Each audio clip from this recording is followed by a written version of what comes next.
Chapter 941. On both sides of the hall, there were crystal-clear glass cups covered with a layer of high-grade white cloth. They were probably expensive, right? There were also drinks of various colors in the cups, which were beyond their knowledge. Even some self-proclaimed scholars didn't know what to call them at this moment. There was also the rhythmic light music. Although it was their first time hearing it, everyone had the same appreciation for beauty. What made people hesitate was that they only heard the music but didn't see the appearance of the band. What the hell was this? It seemed that everyone who entered would first have a face of doubt, then shock, and finally numbness.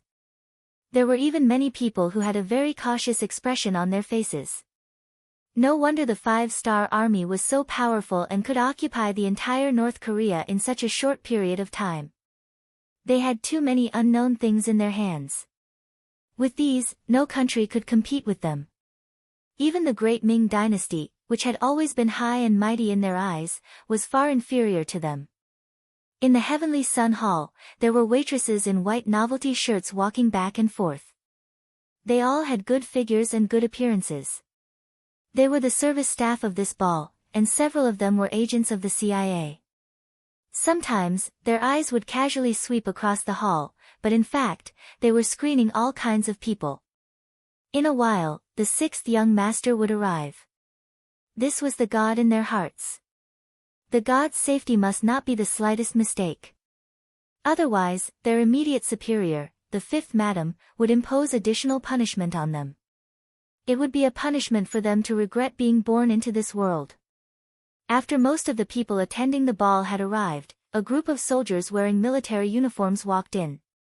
They were all tall and had boundless killing intent on their bodies, causing many of the young masters and young ladies to show fear on their faces.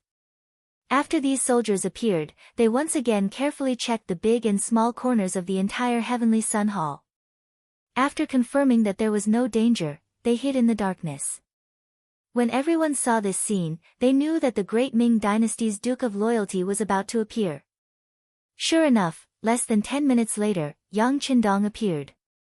As if to match the atmosphere of the cocktail party, he did not wear a green robe. Instead, he changed into a pure white Chinese tunic suit, which set off his valiant figure, made him look handsome and tall. Following Yang Qindong was Wan Xiaoyu, who was wearing a red evening dress. This red dress, which was tailor-made for her, made her look even more beautiful. Wan Xiaoyu's skin with light makeup also looked much fairer in the red dress. Coupled with the design of the dress, it made her figure look even more graceful. As soon as she appeared, she attracted the attention of many men. In contrast, those North Korean girls who seemed to be carefully dressed were dwarfed. This couldn't be helped. They didn't have the best advisor like Yang Qindong. They were conservative and didn't know how to show their advantages. How could they be compared? When Yang Qindong and Wan Xiaoyu, this golden couple, appeared, it immediately attracted a burst of applause. Then Yang Qindong took a wine glass from the hands of a waitress who was wandering around the venue. He raised the glass of red wine and nodded to the people who attended the banquet. At this moment, Yang Qindong seemed to have returned to the moment when he participated in the banquet and completed the mission in his previous life. The only difference was that he didn't have a dangerous assassination mission to do. The difference was that the clothes of the people who attended the banquet were different, but in the end, it seemed to be inharmonious with the atmosphere of the banquet. Naturally, this feeling was only shared by Yang Qindong. He had seen too many so-called successful people wearing suits and bow ties. He had also seen too many women who should be revealing, and even women who were revealing for the sake of revealing. After seeing the tightly wrapped officers and North Korean men and women, he couldn't help but feel a sense of inharmony. Yang Qindong raised his glass. The officers and North Korean officials were shocked and quickly found their glasses and raised their hands. In the process, because some people walked too fast, they almost fell to the ground, which also caused bursts of laughter. However, Yang Qindong didn't care about this. Instead, he smiled at those who almost made a fool of themselves. The meaning of encouragement was very obvious. Who knew how much loyalty he had gained from just this gaze alone? Everyone raised their glasses. Yang Qindong gently raised his left hand. The music stopped, and the audience became quiet. At this moment, his deep baritone voice sounded. Everyone, thank you for taking time out of your busy schedule to attend this banquet. You're too polite. What are you talking about?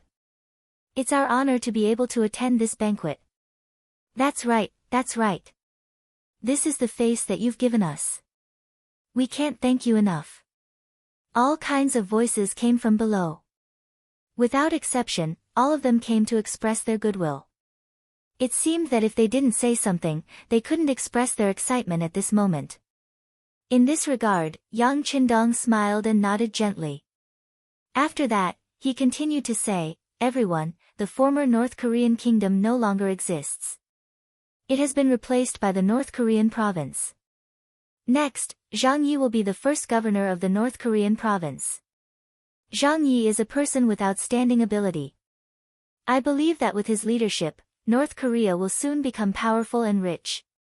Clatter, clatter, clatter. Amidst another round of applause, Zhang Yi walked out from the crowd and nodded to thank the crowd. Zhang Yi is indeed a good leader. I asked him to come here and work.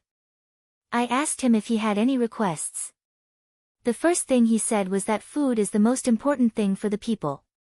He asked to reduce the price of food and solve the problem of the 2 million people in North Korea first. Since he's here to preside over the overall situation, I have to support him. There's no need to say anything. Sell the food at 20% of the pre-war price. I believe that there won't be a problem for the people to eat. Yang Qindong said with a smile, but these words shocked the North Korean officials who attended the banquet. North Korea was originally an agricultural country. Although it was close to the sea, most people still made a living by farming. Therefore, the price of food had always been very low. It was only because of the recent war that North Korea changed. The people were afraid that something would happen, so they began to stockpile food to ensure their safety. But now, Yang Qindong not only stabilized the price of food, but also sold it at 20% of the pre-war price. How low would the price be? It was almost the same as the country's harvest price. It was not an exaggeration to say that the situation in North Korea would quickly stabilize once this policy was implemented. After all, the problem of food and clothing was solved, which was equivalent to solving the most unstable factor. Everything would be much easier to do next. This decision was made because of Yangtze's development in the past few years. Qiqian City had always believed in walking on many legs. While developing industry and commerce, they did not fall behind in agriculture. For example, in Vietnam, Laos, and most of Ryukyu Island, all the land that could be developed was planted with food. In the spirit of paying taxes according to the proportion of the harvest of the land, this greatly increased the enthusiasm of the farmers. The income was directly linked to the output, and it was no longer a fixed land tax. Whoever planted more food would get more. They were no longer farming for the country, but for themselves. The enthusiasm of the people was unprecedentedly high, and a large number of wastelands were reclaimed. In addition, any farmer could apply for a loan from the local government to borrow cattle and farming tools. In the past 2 to 3 years, the weather was good, and the farmers had gained a lot of land. The granaries of several provinces had also been enriched. Now was the time to show the results. It was not difficult to transfer a part of the food from there to North Korea, but the benefits to the people were real. There was a saying among the people, if there is food at home, there is no need to panic. As long as the basic livelihood of the people was guaranteed, the people's hearts would be stable, and they would not be easily defeated by some things. The establishment of the North Korean provincial government would be more stable, and it would be much easier to implement other measures. Once Yang Bao succeeded in gaining a foothold and enjoyed enough influence among the people, the law would be more deeply rooted in the people's hearts. The people would not be bullied and their hearts would be stable. It would not be long before North Korea could exert its power and emit its unique spring. The reforms in Ryukyu Island, Laos, and Vietnam had proved everything. As long as they followed their pace, it was only a matter of time before they became strong. This was the bright path that Yang Qindong pointed out for the development of the place, a path of success that had been verified by later generations with facts. After the public announcement of the food problem today, the situation in North Korea would soon be stable again. This was already a visible fact. Yang Qindong had a confident smile at the corner of his mouth. Under his influence, the mood of the people attending the ball became more cheerful. Well, with the development of the previous dynasty's Xian province, Governor Zhang Yi will lead the provincial government to work hard with all of you. Then, let's toast to a better tomorrow. Yang Qindong raised his glass, and all the people in uniform at the ball raised their goblets high. They had to give face to the sixth young master. Next were the local representatives of North Korea. One by one, they raised their glasses with joy. Yang Qindong drank all the red wine in one gulp, then said with a smile, "Well, it's time to dance. Let's dance." After saying that, he first made a gesture of invitation to his dance partner, Wan Xiaoyu, in a very gentlemanly manner. Wan Xiaoyu's cheeks were slightly red, and there was an intoxicating smile in her eyes. She gently put her palm on Yang Qindong's hand, and then the music started. The two of them danced gracefully, like two butterflies walking into the field. When the ball began, a group of officers also walked into the field. They had received a short period of special information before, so they knew a little about ballroom dancing. Now was the time for them to perform and see the results. Chapter 942. Of course, there were those who didn't. Among the officers, there were those who liked dancing, and there were also those who didn't. But no matter what, this was the sixth madam's idea, and the sixth young master agreed to it. Just based on this point alone, no one would refuse to give face. Regardless of whether they liked it or not, they could only brace themselves and support it. For example, one of the high-ranking officers, Tian Hu, was someone who didn't really like dancing. As the commander of the 1st Cavalry Division, Tian Hu had been in the limelight recently. He and his division's combat strength was admired by even the most arrogant Leng Feng. He was one of the few officers in the mixed army who could be treated with respect. However, not many people thought about how much effort the 1st Cavalry Division had put in to achieve their current results. When others were resting, they didn't rest. When others were resting, they didn't choose to rest. When others were resting after a big battle, they still continued to train like a raging fire. It was as if they were born to fight. It was because of his hard work and dedication that they were able to achieve results that only firearms could achieve with cold weapons. Recently, the situation in North Korea had become more and more stable. Many of the armies had entered a period of rest. Even Leng Feng's training only lasted for 4 hours in the morning, 4 hours in the afternoon, and 10 kilometers in the evening. However, only the 1st Cavalry Division continued to train on horseback. They practiced chopping and chopping on horseback. They used wooden swords in the practice, but even so, it was very easy for them to be lightly injured if they were chopped on a high-speed horse. Because of this, at least 10% of the cavalry was injured and didn't have the chance to return. This kind of training was a very self-consuming training method. The abnormal decrease in the number of soldiers had caused the 3 regimental commanders under him to complain incessantly. There were even people who reported this matter to Yang Qindong. If this was a peaceful era, this kind of training would indeed be a little too much. But now, the world was already in chaos. No matter how powerful the 5-star army was, they would still have to face all kinds of provocations at any time. The influence of a strong army would be very great. In the end, Yang Qindong didn't criticize Tian Hu at all. Instead, he was very satisfied with Tian Hu's way of handling things. Not only did he scold the officer who came to complain, he even stripped him of his military uniform and transferred him to the local area to work. Yang Qindong's support gave Tian Hu a lot of confidence and courage. This was also the biggest reason why the 1st Cavalry Division was like a ferocious tiger on the battlefield, without any opponents. After all, Tian Hu used to be one of his students. He was a talent who excelled in both the pen and the sword. Yang Qindong believed that Tian Hu's training should be targeted. As for injuries during training, it was originally unavoidable. It only proved that one's strength wasn't up to expectations. In order to make the best use of the sharp sword in his hand, Yang Qindong gave another order to allow Tianhu to continue expanding the army. The soldiers could be selected from the entire army. In the end, there would be 5 regiments, with each regiment having 2,000 soldiers. A total of 10,000 soldiers.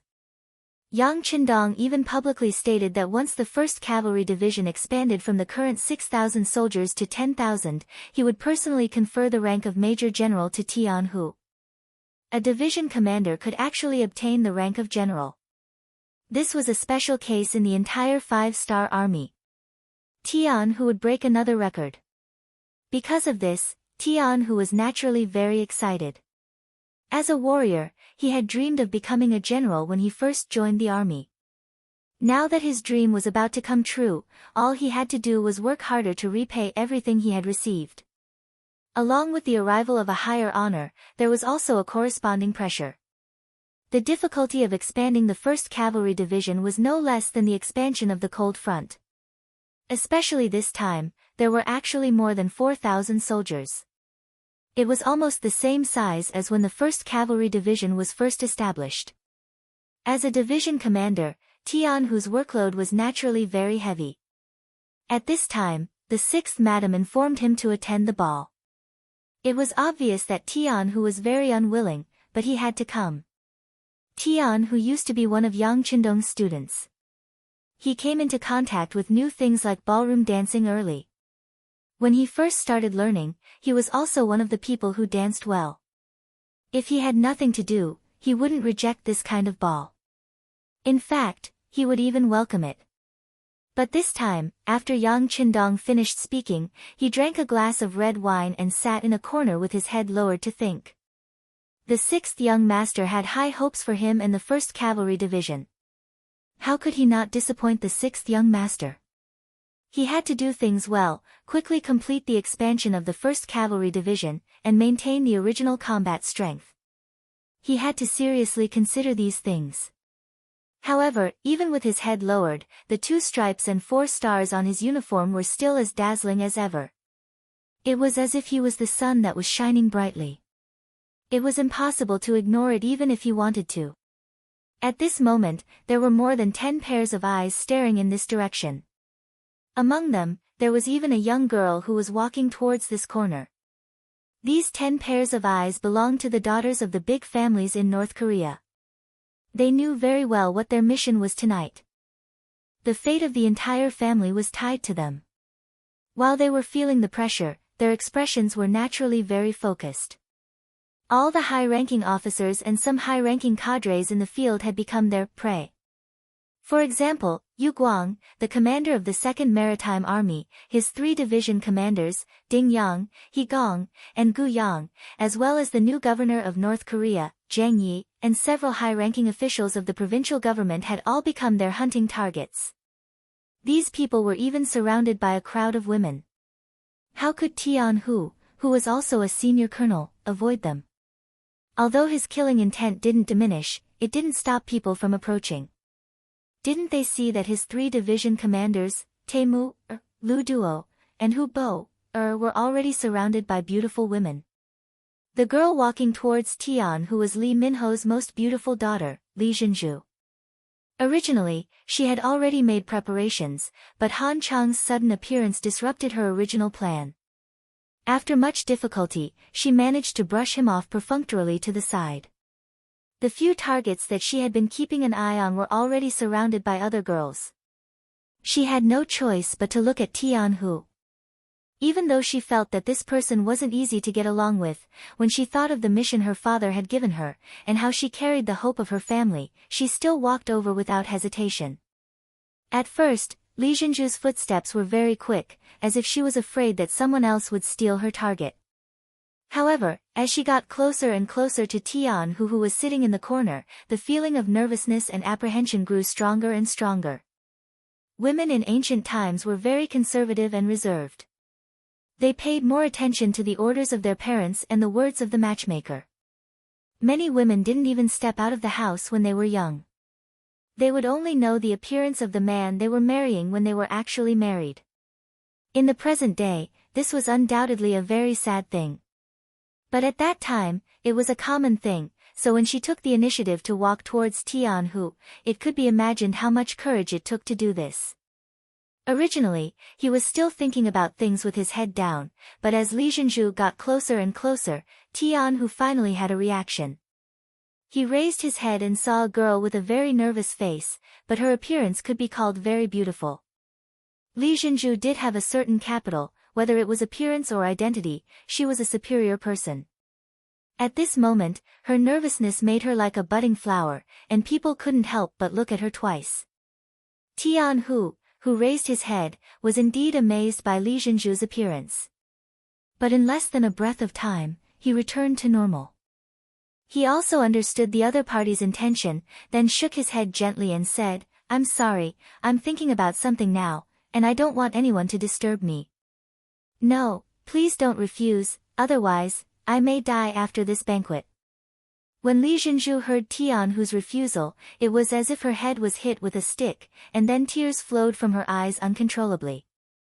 Li Zhenju wasn't exaggerating. She had taken the initiative to look for Tianhu, and many people must have seen it. If she returned empty-handed, she didn't know how many unpleasant words would be spread out tonight. For a very pure girl like her, these kinds of words were terrible, and she was even more afraid. She, who didn't complete the task, perhaps did not need to wait for her father to scold her, she would use her own way to end her life. Yes, there were many women in that era who sacrificed themselves for the name of loyalty, this was the style and characteristics of that era. You could say that they were ignorant, or that they lacked education, but the truth was the truth, and it couldn't be changed. Originally, he wanted to put on a fierce face and scare the other party. Tianhu believed that when he put on a cold face, even the elite soldiers of the 1st Cavalry Division would feel afraid. He didn't believe that he couldn't scare a woman away. But after seeing Li Zhenju cry, and her appearance was so distressing, even his frozen heart couldn't help but beat twice at this moment. He knew that he couldn't refuse this woman today. "Oh, okay, then I'll dance with you. It's just that I haven't danced for a long time, so I might be a little rusty." The general agreed, and Li Zhenju was naturally very happy. Her small face immediately turned from crying to smiling. "I just learned it not long ago, and I'm not very good at dancing." "Ha, good. Then we're about the same weight. Let's not laugh at each other, please." Tianhu was amused by Li Zhenju's manner of speaking. After laughing, he stood up and stretched out his arm to Li Zhenju like a gentleman. Then, Li Zhenju, with a bright red face, stretched out her arm in response. And just when Tianhu's arm touched her waist, he could clearly feel an instinctive resistance from her body. Then, her body involuntarily tensed for a moment before relaxing again, and she stepped onto the dance floor with Tianhu. Chapter 943. Some things could be faked, but some things could not be faked. Tianhu could clearly feel the nervousness in Li Zhenju's heart. Only a young girl who was ignorant of worldly affairs would have such an expression. In order to dispel the other party's nervousness, he revealed a smile on his face and said, "Not bad, your dance is not bad." "Ah." Tianhu, who had just finished speaking, had an awkward expression on his face. It was not because of anything else, but because in the next second, Li Zhenju's jade-like foot had already stepped on his foot. In fact, the other party's figure was slim and not fat at all. This step was nothing to Tianhu, who had thick skin and thick muscles. However, after all, he had just praised the other party and was immediately slapped in the face. The awkwardness that should have appeared on his face. I'm sorry. When I heard the general's words just now, I became nervous and forgot how to dance." Li Zhenju lowered her head. At this moment, her face was so red that if one did not listen carefully, they would not be able to hear her voice clearly. As a commander, the young Tian whose hearing was naturally good. He chuckled and said, "It doesn't matter. Relax your whole body. You can't be tense when dancing. Just follow the rhythm of the music. As long as you get into the mood, everything will be fine." "Oh." Li Zhenju listened and then unintentionally made a very cute action. She stuck out her tongue to express her embarrassment. It was this action that attracted Tianhu, making him feel this girl's cuteness and her natural playfulness. Taking a deep breath, Tianhu suppressed some kind of impulse in his heart and continued, "Yes, take a deep breath, then exhale. After a few times, your nervousness will be reduced by a lot. Then, you will be able to enter a normal state." Li Zhenju followed Tianhu's instructions. Sure enough, after a few times, she felt that the nervousness in her heart was not as strong as before. The dance steps that she had learned over the past few days could finally be used. She could even cooperate with Tianhu to make a few difficult movements. Immediately, she said with a happy face, "You're so good. Did you often dance before? How is that possible? Even if I didn't have the time, I didn't have the conditions. I just learned it from the sixth young master." Tianhu shook his head with a smile. The sixth young master? Loyal and courageous? Did you learn from him? Li Zhenju asked curiously. Yes. I was once one of the students of the sixth young master, and that was one of the best times of my life. The murderous look on Tianhu's face disappeared as he recalled the time when he was Yang Qindong's student. It was replaced by beautiful memories. Suddenly, the resolute general turned into a gentle and heroic man. This scene made Li Zhenju stare blankly. She even forgot the seniority. She raised her head and stared at Tianhu's face impolitely. To her, tonight was the day to find a backer for herself. Her father's request was very simple. The other party only needed to have enough power to protect the Li family. Of course, the higher the position, the better. But for Li Zhenju, if she could find a man she liked who was also capable, it would be the best of both worlds. She didn't know what love at first sight was. She only knew that it would be good if the other party didn't make her hate him. Otherwise, she really didn't dare to imagine what it would be like to spend the rest of her life with a man she didn't like, and even hated from the bottom of her heart. Fortunately, she was lucky enough to meet Tianhu. Not only was this person young, but he also had many pentagrams and bars on his shoulders. He also looked easy to get along with and wasn't the kind of person who was overbearing. This made Li Zhenju's heart filled with happiness. On the battlefield, Tianhu would not even bat an eyelid even if he was facing an army of thousands of men and horses, or an enemy that was several times his size. But now, facing Li Zhenju's gaze, he realized that he was unable to withstand it. He gently turned his head to look at other places. When he found that there weren't many people paying attention to him, he breathed a sigh of relief. Then, he coughed lightly, "May I know Mrs.'s name?" "Oh." Being asked, Li Zhenju seemed to wake up from a dream. She hurriedly lowered her head. When she thought of the scene where she stared at Tianhu with all her attention, she felt a burst of blush. Tianhu wanted to ask for the girl's name, but when he asked, the other party didn't have any intention of responding. He felt a burst of powerlessness and had no choice but to ask again, "My name is Tianhu. May I know Mrs.'s name?" "Ah. My name is Li Zhenju. You can call me Zhenju or Zhu, At this moment, Li Zhenju just remembered that she hadn't answered his question. She felt her face burning up. She must have lost her composure for a while. "Zhenju? Not bad, a good name.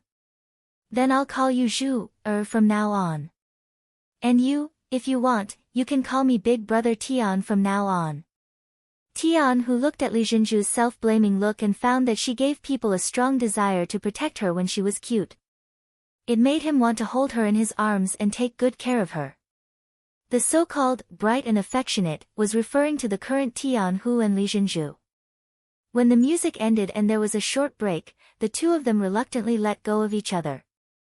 Then, as a man, Tianhu generously invited the other party to sit in the corner so that the two of them could continue to talk and deepen their understanding of each other. Of course, Li Zhenju wouldn't miss such an opportunity.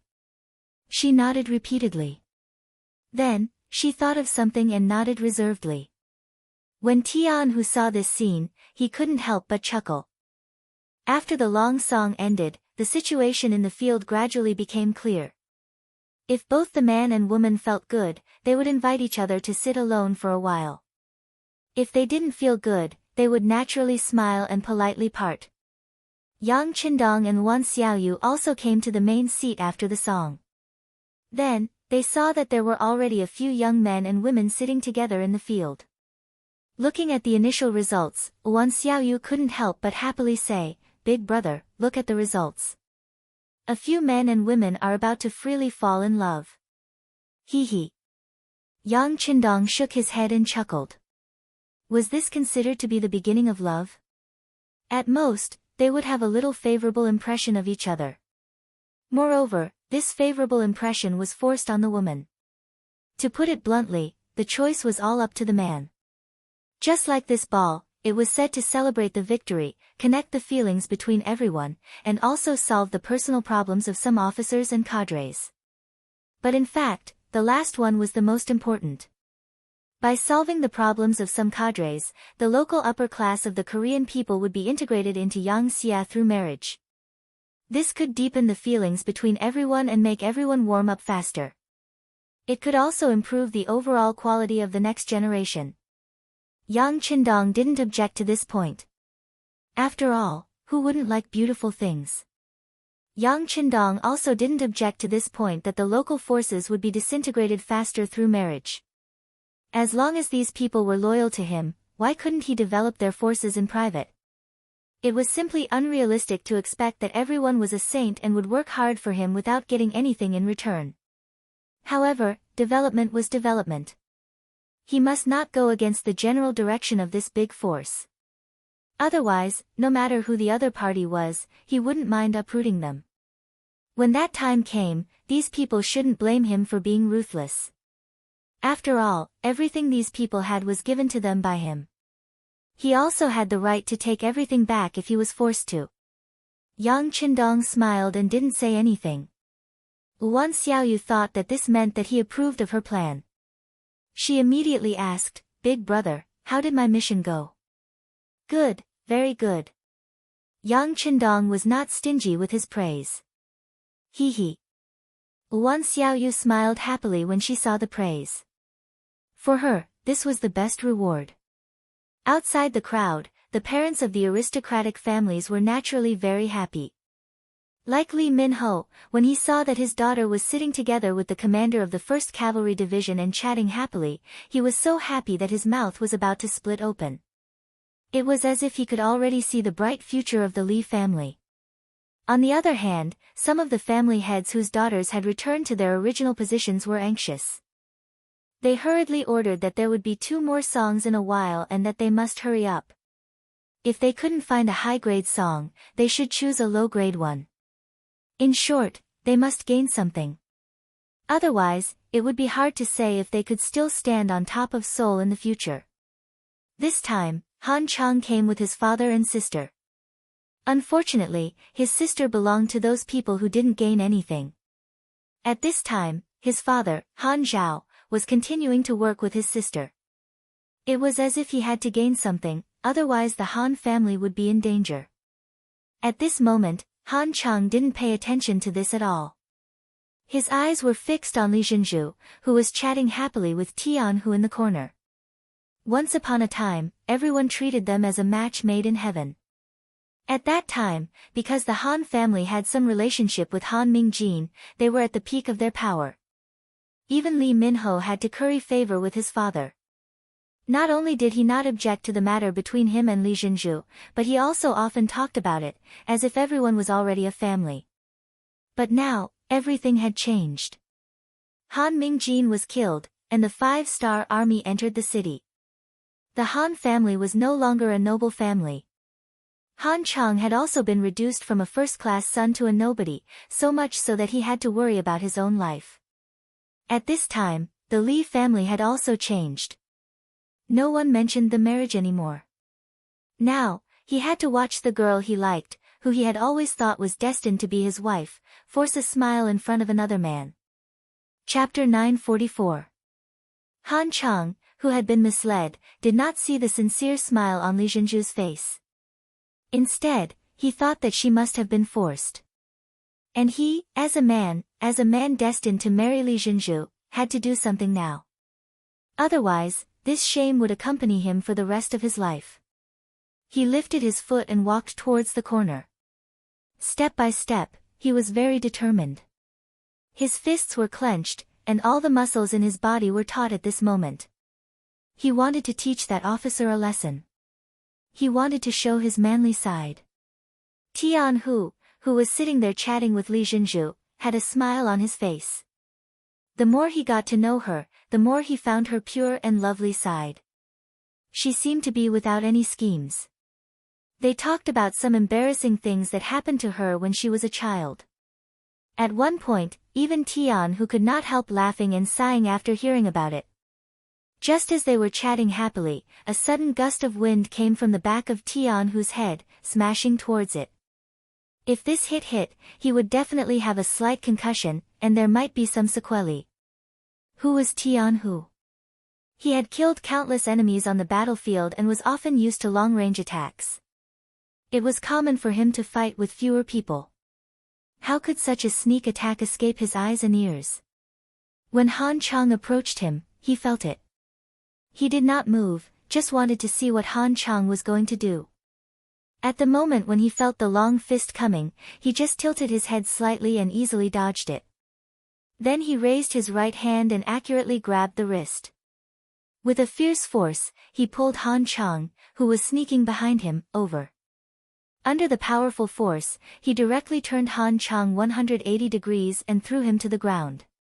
Han Chang threw a punch and felt that there was nothing in front of him. Before he could make a move, a pain came from his wrist. He just felt that his whole arm seemed to be out of his control, and there was a sound of wind in his ears.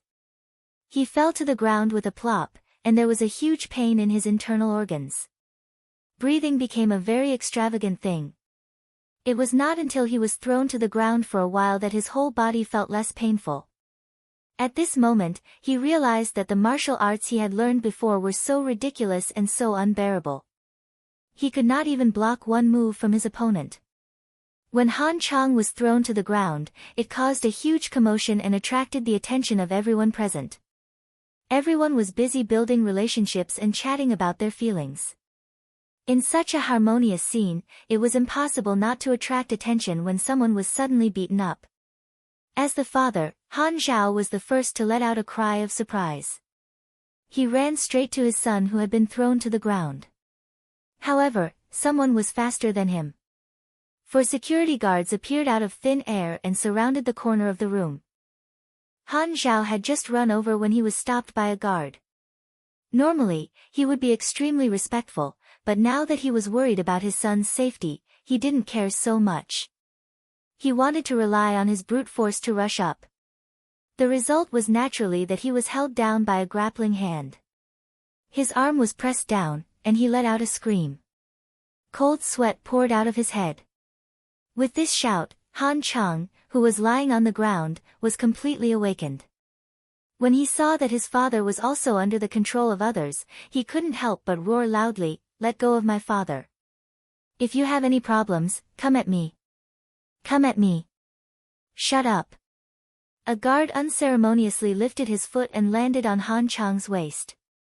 With just one kick, he completely lost the ability to shout and fainted.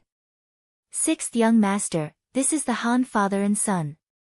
They have some fame and influence in Seoul. Sitting next to Yang Qindong, the new governor of North Korea, Zhang Yi, introduced them. What the hell is going on? Beta Persei, go and see. Yang Qindong nodded slightly and motioned to Beta Persei. Beta Persei went quickly and came back even faster. Tian, who was naturally very cooperative, and told him what had just happened. Li Jinzhu was indeed frightened at first, but when she saw the displeasure on Tian Hu's face, she was afraid that Han Chang would die because of this. Being kind, she stood up and made a simple introduction of the relationship between the two. She only said that the two had met a few times and that Han Chang had a good impression of her.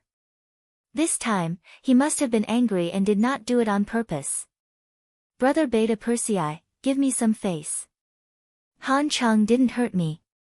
It's better to let him go. Tian Hu didn't want Li Zhenju to be disappointed in him. He didn't put people like Han Chang in his eyes, so he pleaded for him. Li Zhenju looked at him gratefully when she heard his words. Beta Persei nodded immediately. He couldn't decide whether to give face to Tian Hu or not. This was something that even the young master was concerned about, but he would definitely report Tian Hu's attitude to the young master. Yang Er left and returned to Yang Qindong's side. He told Yang Qindong what he had learned, especially the part where Tian Hu had pleaded for leniency. Oh. He's so cold-blooded on the battlefield, but he's also affectionate and righteous in life. Not bad. Yang Qindong smiled after listening.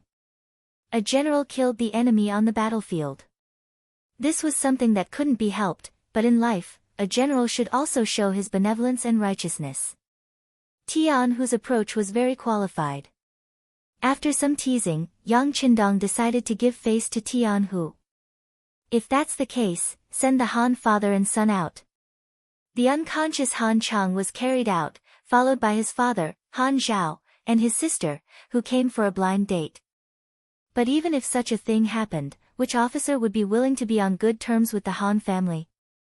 With a sorrowful expression, Han Chang knew that this time, the Han family was going to decline. He no longer dared to hope for a future. He only hoped that his family would be safe and sound. He would be satisfied as long as they could keep their lives. If he wanted to be safe, an apology was naturally necessary. Han Zhao decided to wait for his son to wake up and persuade him well. Then, he would visit him early the next morning to apologize. He thought that a dignified general should still have some magnanimity. But how could he know that he wouldn't have such an opportunity? He would never have it. Guo Xinchen and Li Qingsong, who were in the dark, saw their son being carried out of the ball. He and his daughter were accompanying him with sad expressions.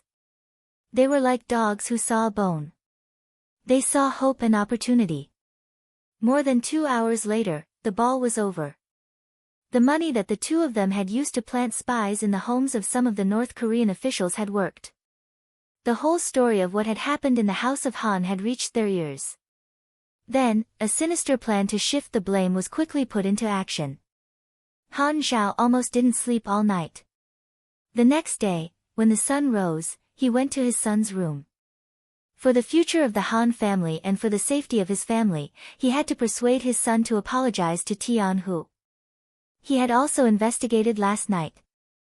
This Tian Hu was actually the commander of the 1st Cavalry Division. He was one of the generals that even the Duke of Zhongdan valued very much. If he couldn't solve the problem with this person, the Han family would only be in trouble in the future. When Han Zhao pushed open the door of his son's room, an earth-shattering scream came out. Han Zhao sat on the ground with a plop. Looking at his son whose nose had been cut and whose face had been disfigured, he only felt dizzy at this moment. His eyes were filled with countless golden flowers. The scream quickly attracted the other Han family members. After seeing this scene, they cried one after another. After an unknown period of time, Han Zhao's voice sounded again. Come, prepare a sedan. I'm going to file a complaint. I'm going to file a complaint. Without his son, it meant that there was no hope in life. At this moment, Han Zhao was no longer thinking about the future. He just wanted to seek justice for his son. No matter who the murderer was, he must be brought to justice. In the morning, the provincial government was very lively. The new provincial government was still choosing a site. Now, it was using the former army yamen of the North Korean kingdom, which was quite spacious. But soon, the place was jammed. When Han Chang's corpse was placed at the entrance, it quickly attracted the attention of many commoners and even some officials and servants. As Han Zhao knelt on the ground and recounted the scene that happened at the ball last night, the tragic death of his son, and the experience of having his nose dug out, the surrounding commoners finally understood what had happened. Instinctively, everyone thought that Tian Hu was the murderer. Furthermore, one of the ways the 5-star army recorded military achievements was to see how many noses were dug out. This seemed to be the case. Li residence. After returning from the ball last night, as the host, Li Minheo's face was full of joy. He didn't know how long it had been since he had such a relaxed smile. And all of this was due to his daughter, Li Jinzhu. If she could really become Tianhu's concubine, who would dare to provoke the Li family for no reason in the future? In the morning, Li Jinzhu had just woken up and was dressing up when Li Minheo walked in. Some of the serving maids retreated. "Father, you can't be in such a hurry." Seeing Li Minheo walk in, Li Jinzhu lowered her head and said shyly. When she returned last night, Li Minheo asked when Tianhu would marry her, which made Li Jinzhu blush. She had only met Tianhu once, and both of them had a good chat. It was a bit too early to talk about marriage. This morning, her father came again. Li Jinzhu instinctively thought that it was still the same matter, so she lowered her head and blushed. But unexpectedly, the next news shocked her. After about 2 breaths, she woke up and looked at Li Minheo and said, "Han Chang is dead? How is that possible?" "Father, don't tell me you think it was brother Tian who did it." "Father didn't say that." Li Minheo shook his head. Although he denied it, it could be seen from his expression that he somewhat believed it. Chapter 945. Not only Li Minheo, but many people would think the same. Otherwise, how could things be so coincidental? Just as they were having a fight, the other side was killed. Even if it wasn't Li Minheo who did it, he should have instructed others to do so. In short, it must have something to do with him. Not to mention Li Jinzhu's face turned pale after hearing this. Li Minheo himself also felt a sense of sadness. In any case, he and Han Zhao were the ministers of the destroyed country. Since Han Chang could die without knowing why, then if they were disobedient, would they also have the same result at any time? In the North Korean palace, outside Yang Qindong's temporary residence, Beta Persei calmly told Yang Qindong the news he had just received. "Young master, I have sent people to investigate what Division Commander Tian did after he went back last night, and whether anyone from the 1st Cavalry Division went out. Director Yuken of the Security Bureau has already gone to the Han family to investigate the situation. In addition, Governor Zhang Yi is waiting outside the palace. He wants to see the young master. Let Governor Zhang come over." Yang Qindong's expression didn't change, as if he had heard a very ordinary thing. This calmness made Beta Persei breathe a sigh of relief, and it also made Zhang Yi, who came in later, feel a lot less pressured. He was originally worried that the 6th young master would get angry. If this was the case, he, as the newly appointed governor, would lose a point first. "Tell me your own opinion." As soon as Zhang Yi sat down, Yang Qindong's voice came clearly. "Yes, 6th young master, in this subordinate's opinion, this matter was deliberately done by someone in order to frame our 5-star army and cause chaos in Seoul. Then, some people wanted to take advantage of the situation. In this subordinate's opinion, we can't let this wind blow. We should immediately increase our control over the entire city. Once we discover that someone dares to use this opportunity to cause trouble, we definitely can't be lenient. If there's one, we'll catch one. If there's 2, we'll catch a pair. In short, we must stabilize and suppress everything," Zhang Yi said with certainty. It was precisely because he had a ruthless side in his heart that Yang Qindong transferred him to North Korea to control this unstable region. Not bad. Then let's do as you say. If you need to mobilize any troops, look for Beta Persei and ask him to cooperate with you." Yang Qindong was very satisfied with this answer. In chaotic times, heavy punishments were needed. In order to prevent the situation from becoming even more chaotic, he had to be more heavy-handed than usual. After receiving Yang Qindong's affirmation, Zhang Yi quickly left to make arrangements. Not long after, the director of the Security Bureau in North Korea, Yuken, rushed over. As soon as he saw him, he said with a serious expression, "The 6th young master is not doing very well." "Tell me." "Yes." This subordinate went to see the scene. The person who did it was clean and did not leave any useful clues.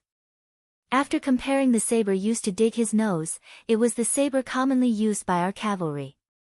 When Yuken said this, his head lowered a lot. "What? Do you suspect that Division Commander Tian really sent someone to do it? Yang Qindong raised his eyebrows and asked aloud. It's just a suspicion. We still need to investigate and collect evidence. But I don't know if this subordinate can call Division Commander Tian's subordinate to ask him. Without enough evidence, you can naturally did not dare to make a decision. But if he wanted to clear the suspicion, more investigation was necessary. Yang Qindong did not answer immediately. His intuition told him that this matter should have nothing to do with Tian Hu. Since Han Chang was already knocked out yesterday, wouldn't it be superfluous for him to kill someone with this person's identity? And if he did it at this time, it would inevitably make everyone suspect him. How could such a stupid decision be made by 100 victories general?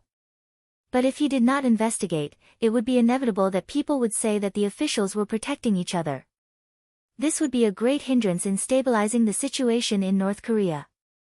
For the sake of the overall situation, sometimes some small grievances were inevitable. Alright, go ahead and investigate. You can also investigate openly. As for Tian Hu, you don't have to ask him. I'll ask him myself. Beta Persei, call Tian Hu over. An investigation into Han Chang's death began. According to Yang Qindong's idea, the Security Bureau personnel entered the 1st Cavalry Division's encampment and launched an investigation into the officers of the entire division, especially those who were not in the barracks last night. In the face of the Security Bureau's investigation, the officers and soldiers of the 1st Cavalry Division were not very cooperative. Many of them even showed fierce expressions. They had killed too many enemies on the battlefield, so when they revealed their murderous aura, some members of the Security Bureau were also horrified. In the end, the 2nd Guard Brigade's Captain Dao Xiao personally appeared to calm the situation. These people represented the 6th Young Master, and no one dared to behave atrociously in front of them. At the same time, Tian Hu was also brought to the palace. The moment he saw Yang Qindong, he knelt on the ground and shouted, "Teacher, I was wronged. I know you were wronged. Get up quickly." Yang Qindong looked at Tian Hu and nodded. The grief and indignation on his face had already told him the answer. Usually, only people who were wronged would show such an expression.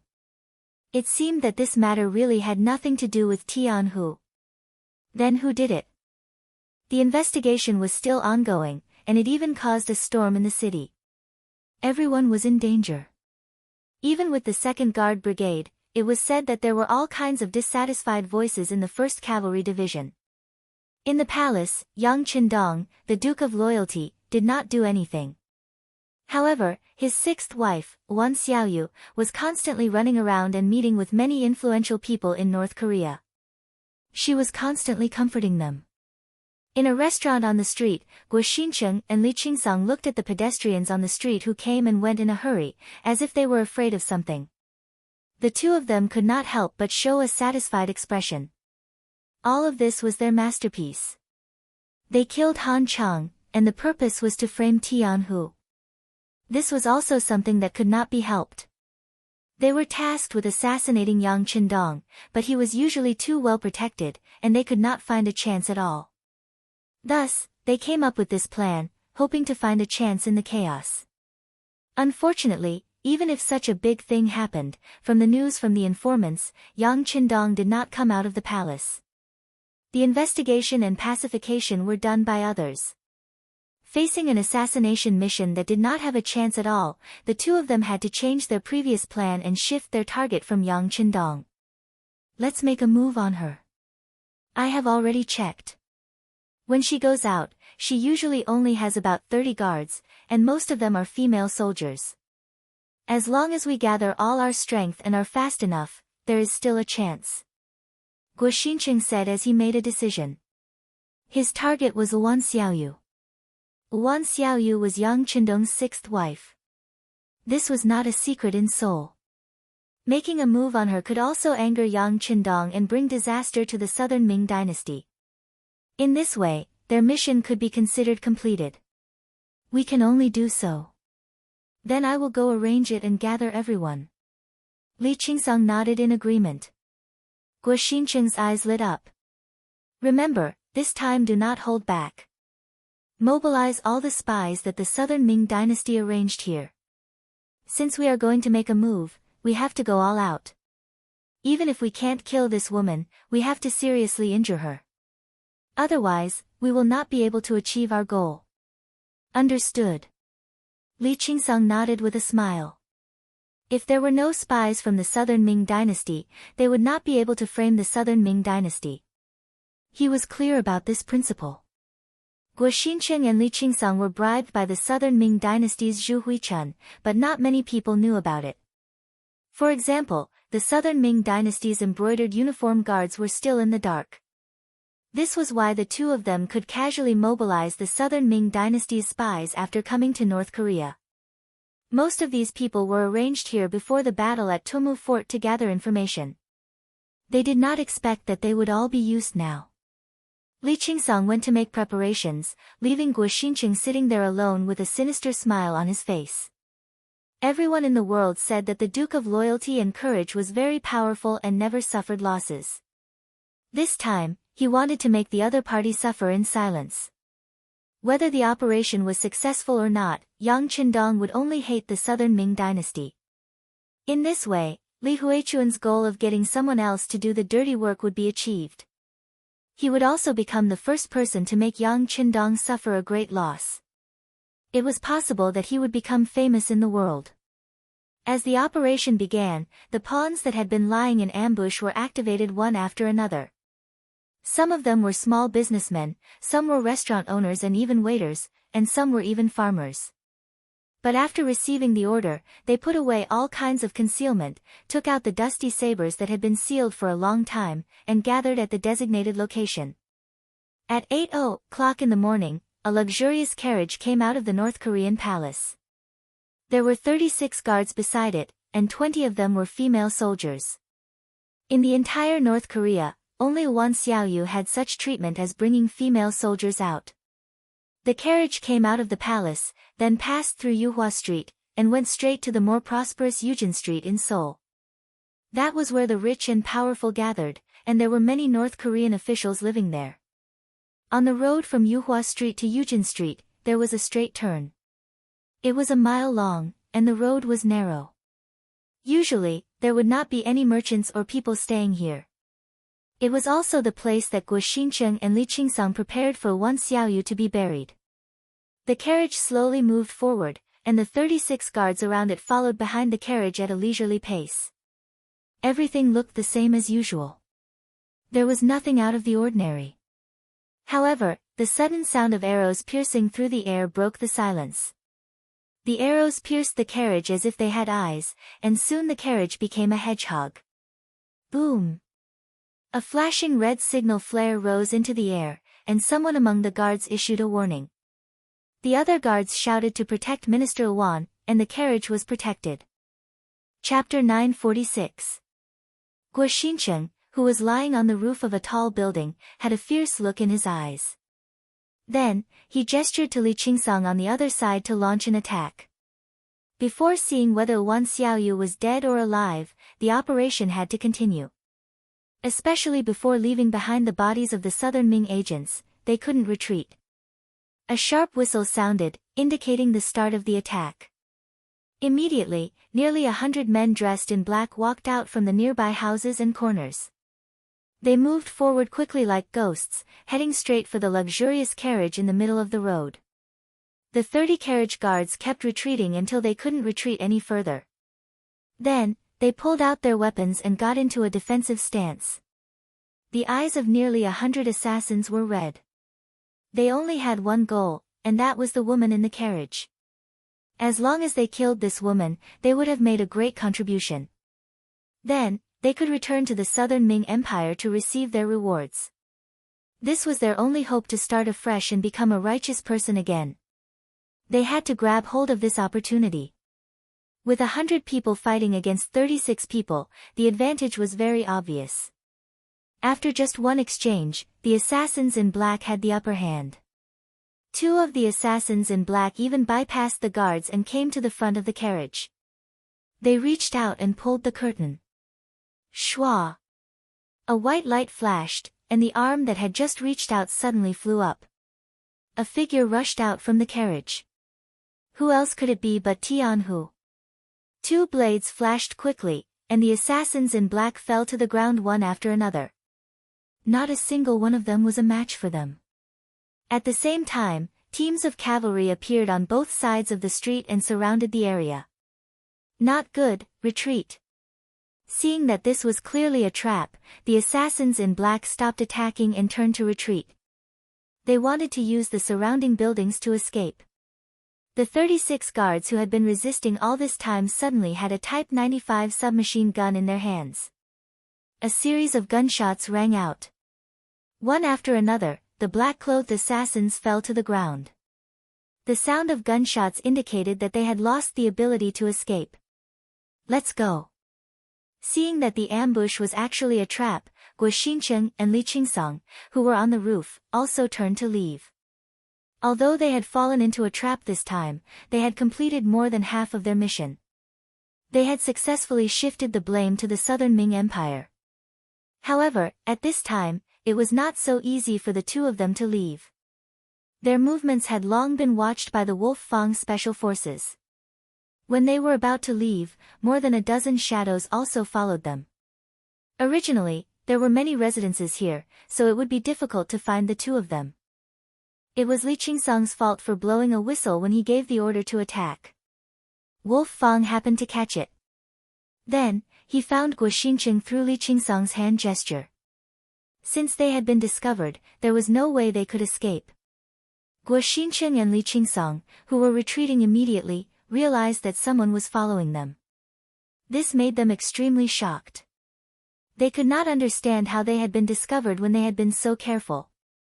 However, now was not the time to pursue these matters. Escaping was the problem that needed to be considered. Li Qingsong was very unlucky. In the process of escaping, he rushed straight toward another member of the Wolf Fang Special Forces and was blocked. Seeing that the road ahead was blocked, he gritted his teeth and jumped down from the roof that was more than 30 feet high. Ah! Ouch! Feeling that his ankle was twisted, Li Qingsong immediately took a deep breath. He rolled on the ground and got up. He supported his broken leg and continued to leave. Then, when he stood up and looked up, two members of the Wolf Fang Special Forces appeared in front and behind him. They looked at him as if they were looking at a monkey being played. Their eyes were full of mockery. Enduring the pain from his ankle, Li Qingsong's hands reached for his waist. Two short knives appeared in his hands. He shouted and rushed toward the two members of the Wolf Fang Special Forces in front of him. Ever since he joined the Imperial Secret Service, he was already extraordinary. This was where his confidence came from. Usually, 6 or 7 people would not be able to get close to him. Even if he was injured now, it should not be a problem for him to fight against 4 people. Li Qingsong, who was confident, rushed forward.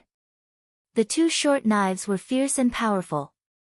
He slashed diagonally. Every move he made was a killing move. It was as if he would kill anyone who dared to block him. Li Qingsong was desperate enough.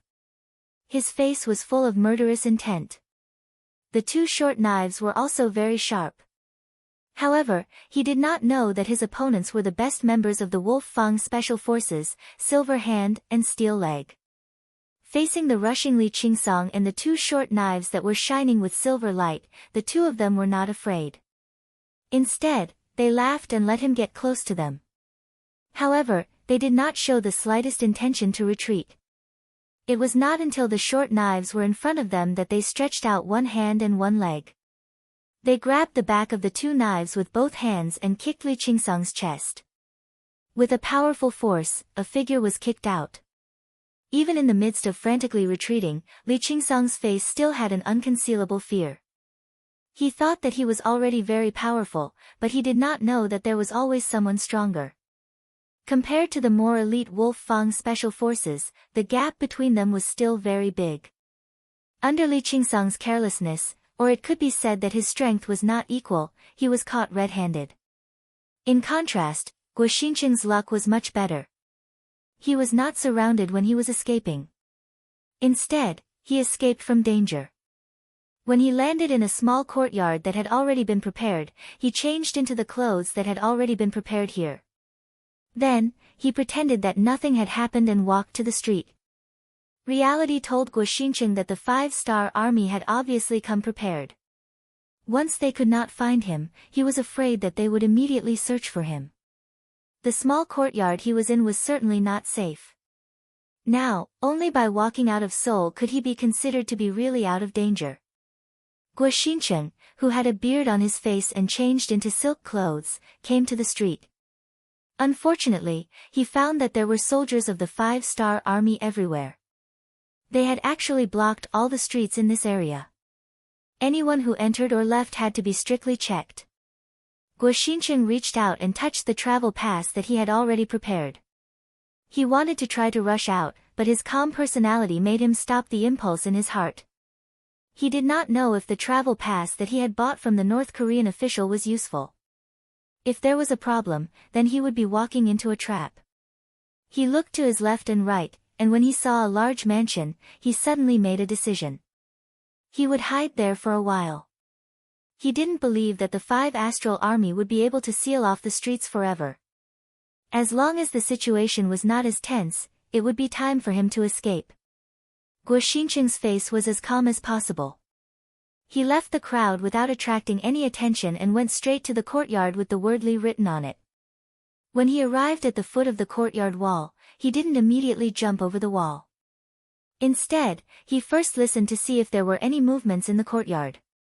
After confirming that it was safe, he grabbed onto the 2-meter-tall courtyard wall with both hands and jumped over the wall to enter. Generally, in this kind of large courtyard, there would always be some places that no one went to. If he was lucky, he could find a place where no one would go to hide. No one would be able to find him. But it seemed that Guoxincheng's luck wasn't too good. When he jumped over the wall, he saw a young girl with a pretty good status. That girl was also looking at him at that moment. For a moment, their eyes met, and both of them had surprised expressions in their eyes. Then, the girl wanted to shout after being frightened. But before she could make a sound, she felt a pain in her neck. Then, her vision turned black and she fainted. Guoxincheng finally made his move. He also clearly saw the surrounding environment. It turned out to be a small garden. Judging from the building in front of him, it should be a courtyard that belonged to a young girl's boudoir. It was obvious that the girl from before was sitting here thinking about something. Perhaps she was too engrossed in her thoughts, so she didn't make any movements, causing Guoxincheng to misjudge. Fortunately, the girl was knocked unconscious at the first moment and did not expose herself. Next, he only needed to avoid the initial investigation and then he could find an opportunity to leave. Carrying the girl in his arms, he walked towards the room in the courtyard where the door was already opened. This would become Guoxincheng's temporary shelter. Overall, his luck was not bad. With this young lady around, eating and drinking was naturally not a problem. The premise was that she fully cooperated with him. Guoxincheng was not worried about whether the girl would cooperate with him. So many years of experience told him that the more wealthy and noble a person was, the more afraid they would be of death. Under his threat, wouldn't she do whatever he wanted her to do?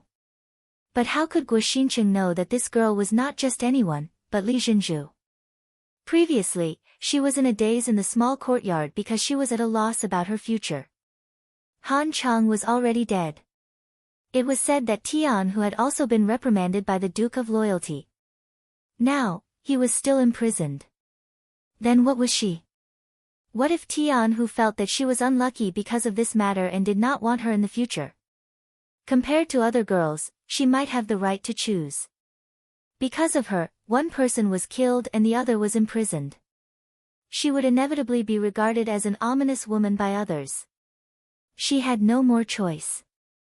It seemed that blessings did not come in pairs and misfortunes did not come singly. If a person was unlucky, even drinking cold water could be stuck between their teeth. While he was in the courtyard, he actually encountered a criminal. Could this be his fate? After a while, Li Zhenju slowly woke up. Her eyes were filled with tears as she looked at Guoxincheng, who was standing in front of her with a dagger in his hand. Li Jinzhu woke up.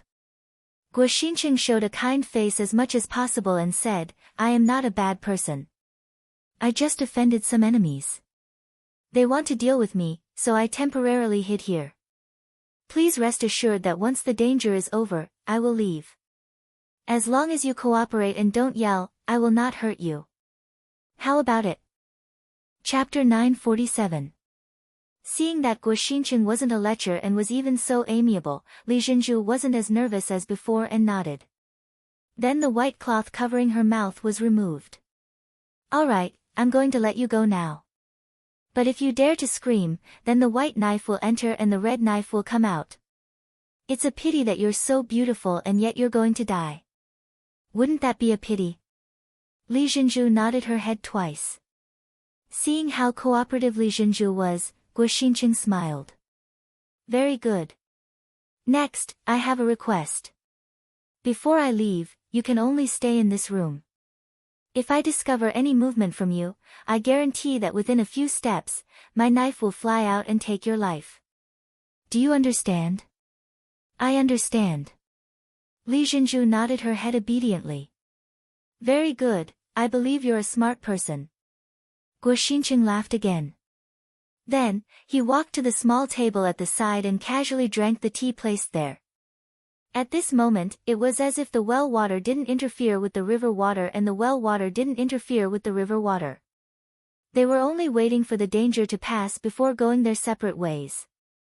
It was as if they had never met before. On the streets outside the Li residence, the investigation was still ongoing. The main focus was on middle-aged men. As long as it was someone like this, no matter what identity they had, they would be taken away for screening. Just from this point alone, Guo Xinqing was right not to rashly walk out. More than 2 hours had passed since the search began, but there was still no result. Wolf Fang Captain Tai who led his men to search the area and finally found the courtyard where Guo Xinqing was staying. They also found the clothes that Guo Xinqing was wearing. This should be one of his strongholds. The surrounding streets have been tightly sealed off. It's impossible for him to leave. How about this, inform all the troops to search from house to house. In short, we must find him. Tai Hu looked at the clothes that Guo Xinqing had thrown away and said angrily. The target actually escaped from under his nose. This was a great humiliation. If he still couldn't find him, how could he face the 6th young master? Therefore, no matter what price he had to pay, he had to find him. After the streets were sealed off, the search began. The Cold Vanguard Regiment of the nearby C's 4th Division had been transferred over to guard the perimeter. The Wolf Fang Special Forces and the 1st Cavalry Division became the main force in the house-to-house search. Finally, the two tigers met and launched a joint operation.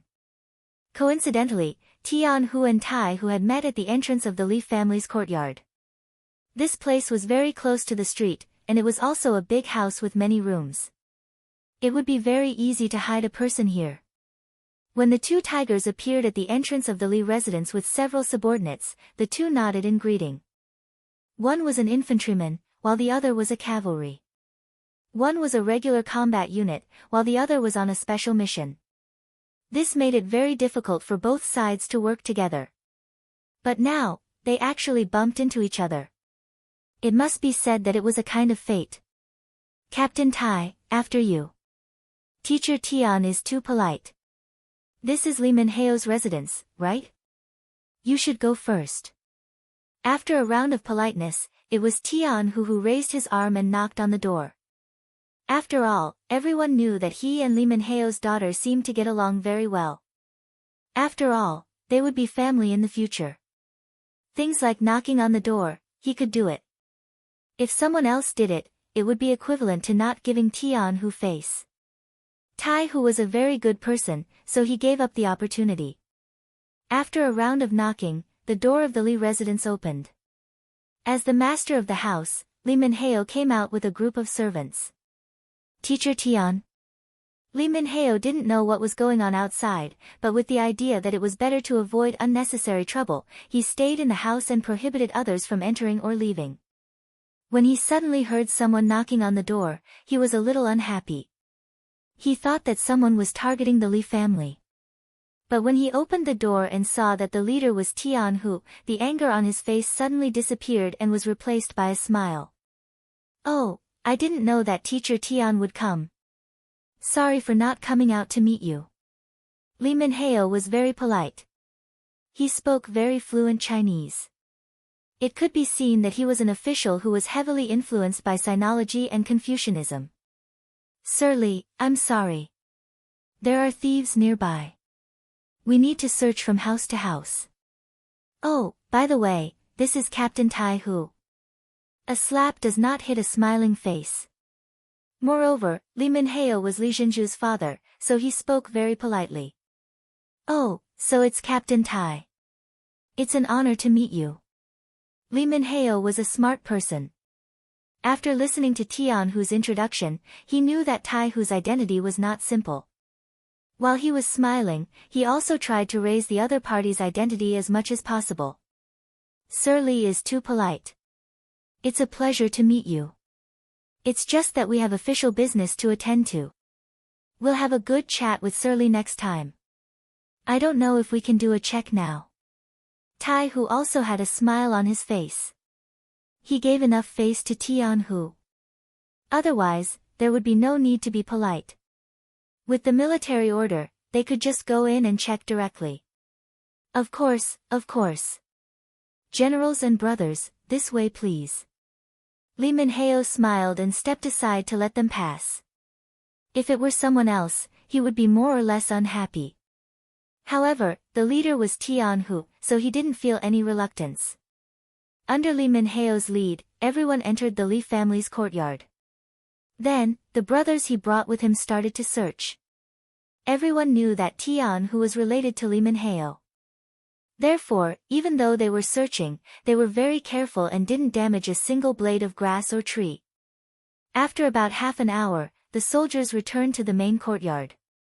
The news they brought with them was that they didn't find anything suspicious. Tian Hu nodded with satisfaction. Then, he looked at Tai Hu. Since the Li family was related to him, it was better for him to not make some decisions. He didn't want others to say that he was covering for them. Tai Hu also smiled at Tian Hu. Then, he asked the team members he brought with him, "Are you sure you've checked everything?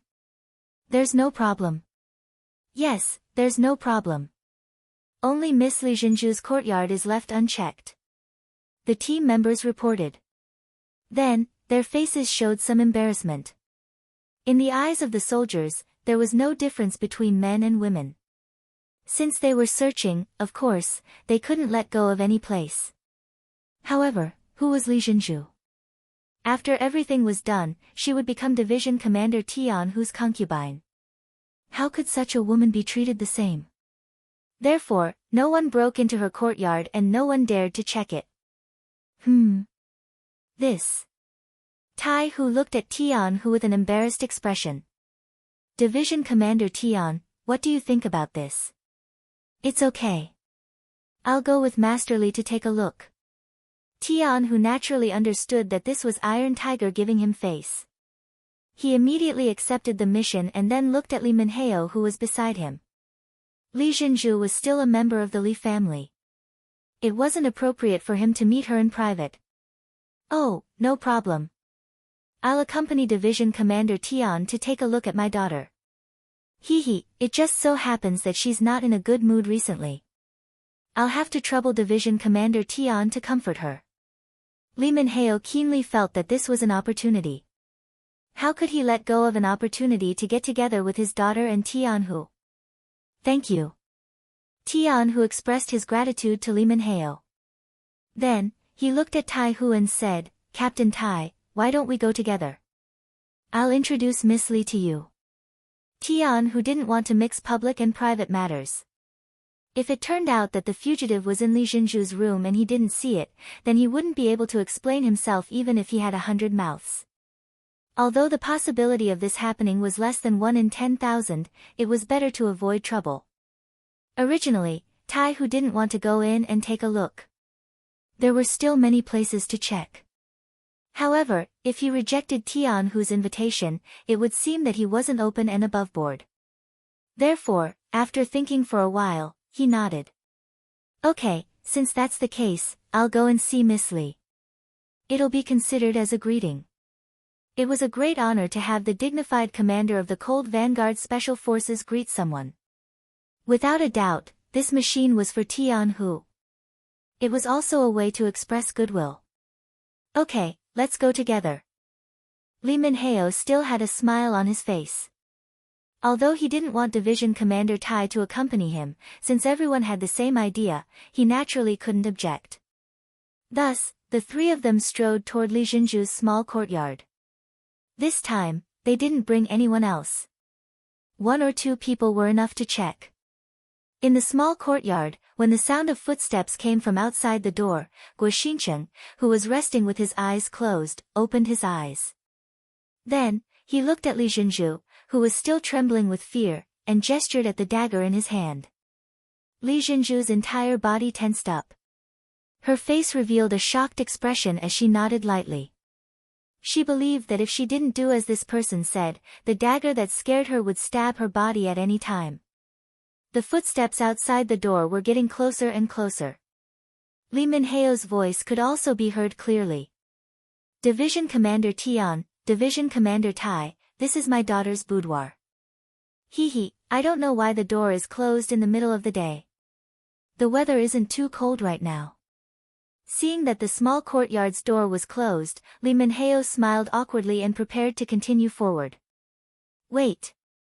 Tai Hu, who was beside him, promptly stopped Li Minhao and asked, Sir Li, you said that Miss Li's door is usually open during the day. Oh, it's October now. The weather in the morning and afternoon is still very warm. Usually, it's open, except for cloudy and rainy days. Li Minhao instinctively explained. After saying this, he seemed to have suddenly thought of something. His whole body couldn't help but tremble. Then, his body went limp and was about to fall to the ground. Chapter 948. Fortunately, Tianhu reacted quickly and reached out to steady him. Then, he gently shook his head. Captain Tai is just suspicious. Perhaps there is no problem. Good, it's best if there is no problem. Li Minhao quickly returned to normal. After all, he had led soldiers before and had some courage. However, it was because this matter involved his daughter. Coincidentally, his daughter was the hope of the Li family. This caused him to lose his composure. At this time, Tian, who had already turned his head and looked at Tai Hu. Captain Tai, are you sure there is a problem here? I'm not sure, but we have to guard against abnormalities. How about this, we will stand on the left and right of the door and wait for Official Li to open the door. Then, we will rush in. However, I don't know if Teacher Tian will have any problems with this kind of close combat. At this time, Tai Hu had no time to call his team members outside. If he left now and the person he was looking for was really in the room, he would definitely be alerted. Therefore, the next step would depend on him and Tianhu. I have no problem with close combat. Tianhu nodded. He was not originally a cavalryman. He only learned it later, so close combat was not a problem for him. Good, then we will need Official Li's cooperation. Don't worry, Teacher Tian and I are here, so there won't be any problems. In a while, you just need to act like normal. Tai Hu saw that Tian who was so confident and his heart was set. Then, his gaze fell on Li Minhao. In this short time, Li Minhao had also returned to normal. This matter involved the safety of his daughter and the future hope of the Li family. He also had to calm down. Okay, I know what to do. Don't worry. After the three of them had a preliminary understanding, they returned to the boudoir. In the room, Guo Xinchen was listening attentively to something. Just a moment ago, there was no sound outside, which made him suspicious. Now, the sound outside was heard again, and it was Li Minhao's voice. Hee, this is my daughter's room. She usually likes to be quiet, so the mansion actually gave her such a courtyard. Now that the door is closed, she must be afraid that she is not feeling well. Let me ask her. In his words, Li Minheo had already revealed his identity. Guo Xincheng, who was in the room, did not doubt him. Instead, he looked at Li Zhenju, who could not stop her nervousness, and said, "It should be your father. Tell her that she is sick and has already laid down. When she gets better, she will go and pay her respects." "Yes." Li Zhenju didn't dare to question him, so she nodded in response. Then she raised her head, suppressed her fear, and said aloud, "Father, your daughter is unwell and has already fallen asleep. How about this, when I'm better, I'll pay my respects to you." "Oh, where is my daughter feeling unwell? She was fine when we had breakfast this morning." The voice outside the door was getting closer and closer. Then, before Guo Xincheng could teach Li Zhenju what to say, the door had been pushed open from the outside, and a ray of sunlight naturally shone in. It was also at this time that the doors suddenly opened, and two figures flew in from the left and right. One of them fell in front of Guo Xincheng, who was holding a dagger. The sudden change caught Guo Xincheng off guard. He only thought that the person who came was the owner of this place, and only brought 2 servants. He didn't think that the person who came was so skilled and moved so quickly. In a hurry, he instinctively dodged the attack and stabbed the dagger at Li Zhenju's body. The dagger stabbed out and went straight to Li Zhenju's waist. This scene made Li Zhenju couldn't help but scream. Then she felt her body become light, and then a tall and burly body blocked in front of her, facing the dagger. Sensing a familiar aura, Li Zhenju instinctively hugged the figure tightly. Then, the sound of weapons clashing could be heard. A cavalry saber and a short saber clashed. At the last moment, the saber blocked the other party's attack and knocked it to the side. Needless to say, the person who saved Li Zhenju was Tianhu. At the critical moment, he took out his second dagger and saved Li Zhenju's life. When he stretched out his dagger, he also took the opportunity to take a few steps back and sent Li Zhenju to a safe place. Then, he loosened his hand and put her down. He said to Li Minheo, who was still looking at this scene in surprise, "Look after her." After he finished speaking, Tianhu had already rushed out with his dagger. His target was Guo Xincheng, who was fighting with Tai Hu. Guo Xincheng, who was once an elite of the great Ming dynasty's genie guards and had few opponents, was in a crisis at this moment. The martial arts he was most proud of had become the most useless at this moment. When he faced the captain of the special forces, Tai Hu, he found that no matter how he struggled, he seemed to always be at a disadvantage. His speed, strength, and flexibility were all inferior. When Guo Xincheng first fought with Tai Hu, he felt a strong pressure. He retreated step by step. In the blink of an eye, he had already retreated 4 steps. Seeing that the wall behind him was not far away, his forehead was covered with layers of sweat. Swish! Another swift blade flashed over, brushing past his arm and slicing off a layer of flesh. Blood dripped down, and pain assaulted his entire body, causing Guo Xincheng's movements to involuntarily slow down. This created an opportunity for Iron Tiger. Taking advantage of the moment when Guo Xincheng's retreating speed slowed down, Iron Tiger swept Guo Xincheng to the ground with a long leg sweep. When his body fell to the ground, Guo Xincheng instinctively wanted to jump up like a carp or a sparrow hawk. However, an extremely sharp thin knife was already placed on his neck. He had a feeling that if he dared to move again, his head would definitely be separated from his body. Guo Xincheng was captured alive. Facing the joint attack of Tai Hu and Tianhu, no one in the 5-star army could defeat them except for Yang Qindong. After Tai Hu removed Guo Xincheng's chin to prevent him from biting his tongue, he carried Guo Xincheng as if he was carrying a chicken. He smiled and turned around to leave. He had a feeling that this person's identity was definitely not simple. Perhaps he could get more details from him. Tianhu did not leave immediately. Seeing that Li Zhenju was frightened, he wanted to stay and comfort her. "Don't worry, the bad guy has been caught. No one will threaten you in the future. It was just a dream just now." "Okay." Li Zhenju, who had calmed down, temporarily forgot her fear. She looked at Tianhu and asked, "You didn't kill Han Cheng, right?" "Of course not." Xiong Kai must have something to do with that person just now. You can rest assured that with the sixth young master here, it won't take long for the truth to come out. Tian Hu showed a rare smile. Not only him, but probably all the people in Yangxia thought of Yang Qindong as an omnipotent existence. The so-called conspiracy in front of the sixth young master could only be seen through. Guo Xincheng was captured, and so was Li Qingsong. When the two were taken to the dungeon in Seoul, the captured assassins quickly identified the two as their leaders. In this regard, the two had no intention to refute. They not only admitted it frankly, but also revealed their hidden identities. They only asked for a quick death. Tai Hu, who was in charge of the interrogation, came to the palace after getting the confession. After seeing Yang Qindong, he gave a detailed report. Yang Qindong listened quietly, but after Tai Hu finished, he shook his head. They said they were sent by Yingzong to deal with me. Yes. As for their identities, we have already sent a report to the headquarters of the Security Bureau.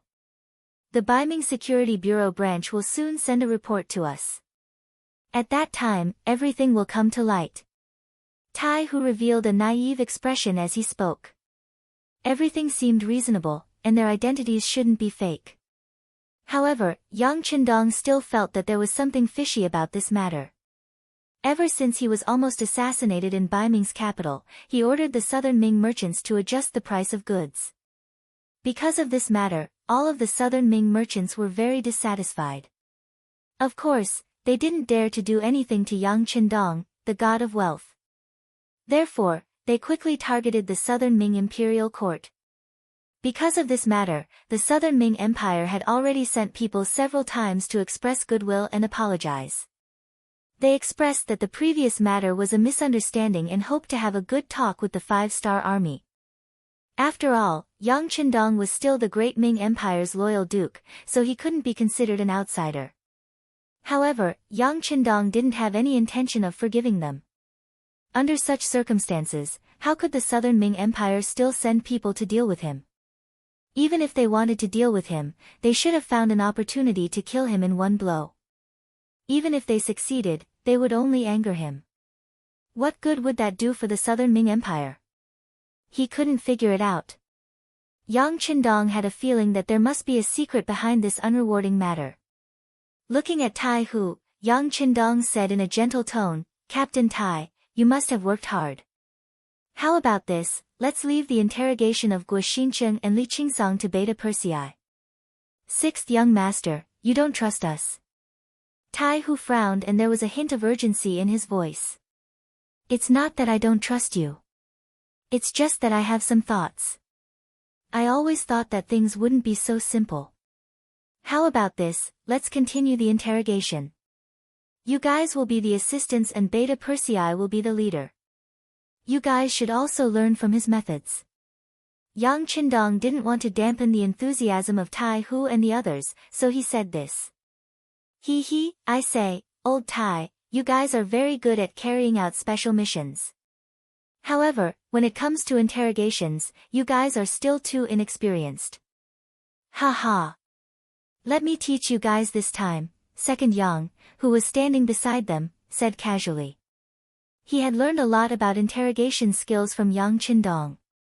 Now that he had the chance to show them, he was naturally proud.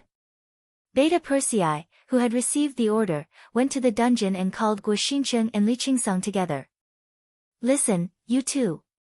You didn't tell the truth before, so give us a chance now. Otherwise, I'm afraid you'll be begging me to tell you." There was no torture, only persuasion. Tai Hu and the others, who were ready to learn, widened their eyes. If the other party could answer the questions just by talking nicely, wouldn't that be too ridiculous? Chapter 949. Fortunately, Guo Xincheng and Li Qingsong did not have the slightest intention of changing their words in the face of the grinning Beta Persei. They still insisted that they were members of the Southern Ming Dynasty's Brocade Guard and that they had already said what they needed to say. If they did not believe it, they could check it out. "Well, you're refusing a toast only to be forced to drink a forfeit, hee. Come on, bring them to 2 separate rooms. I want to see how hard their bones are." The smile on Beta Persei's face began to fade, and his voice became much colder. The two men were turned on and off separately.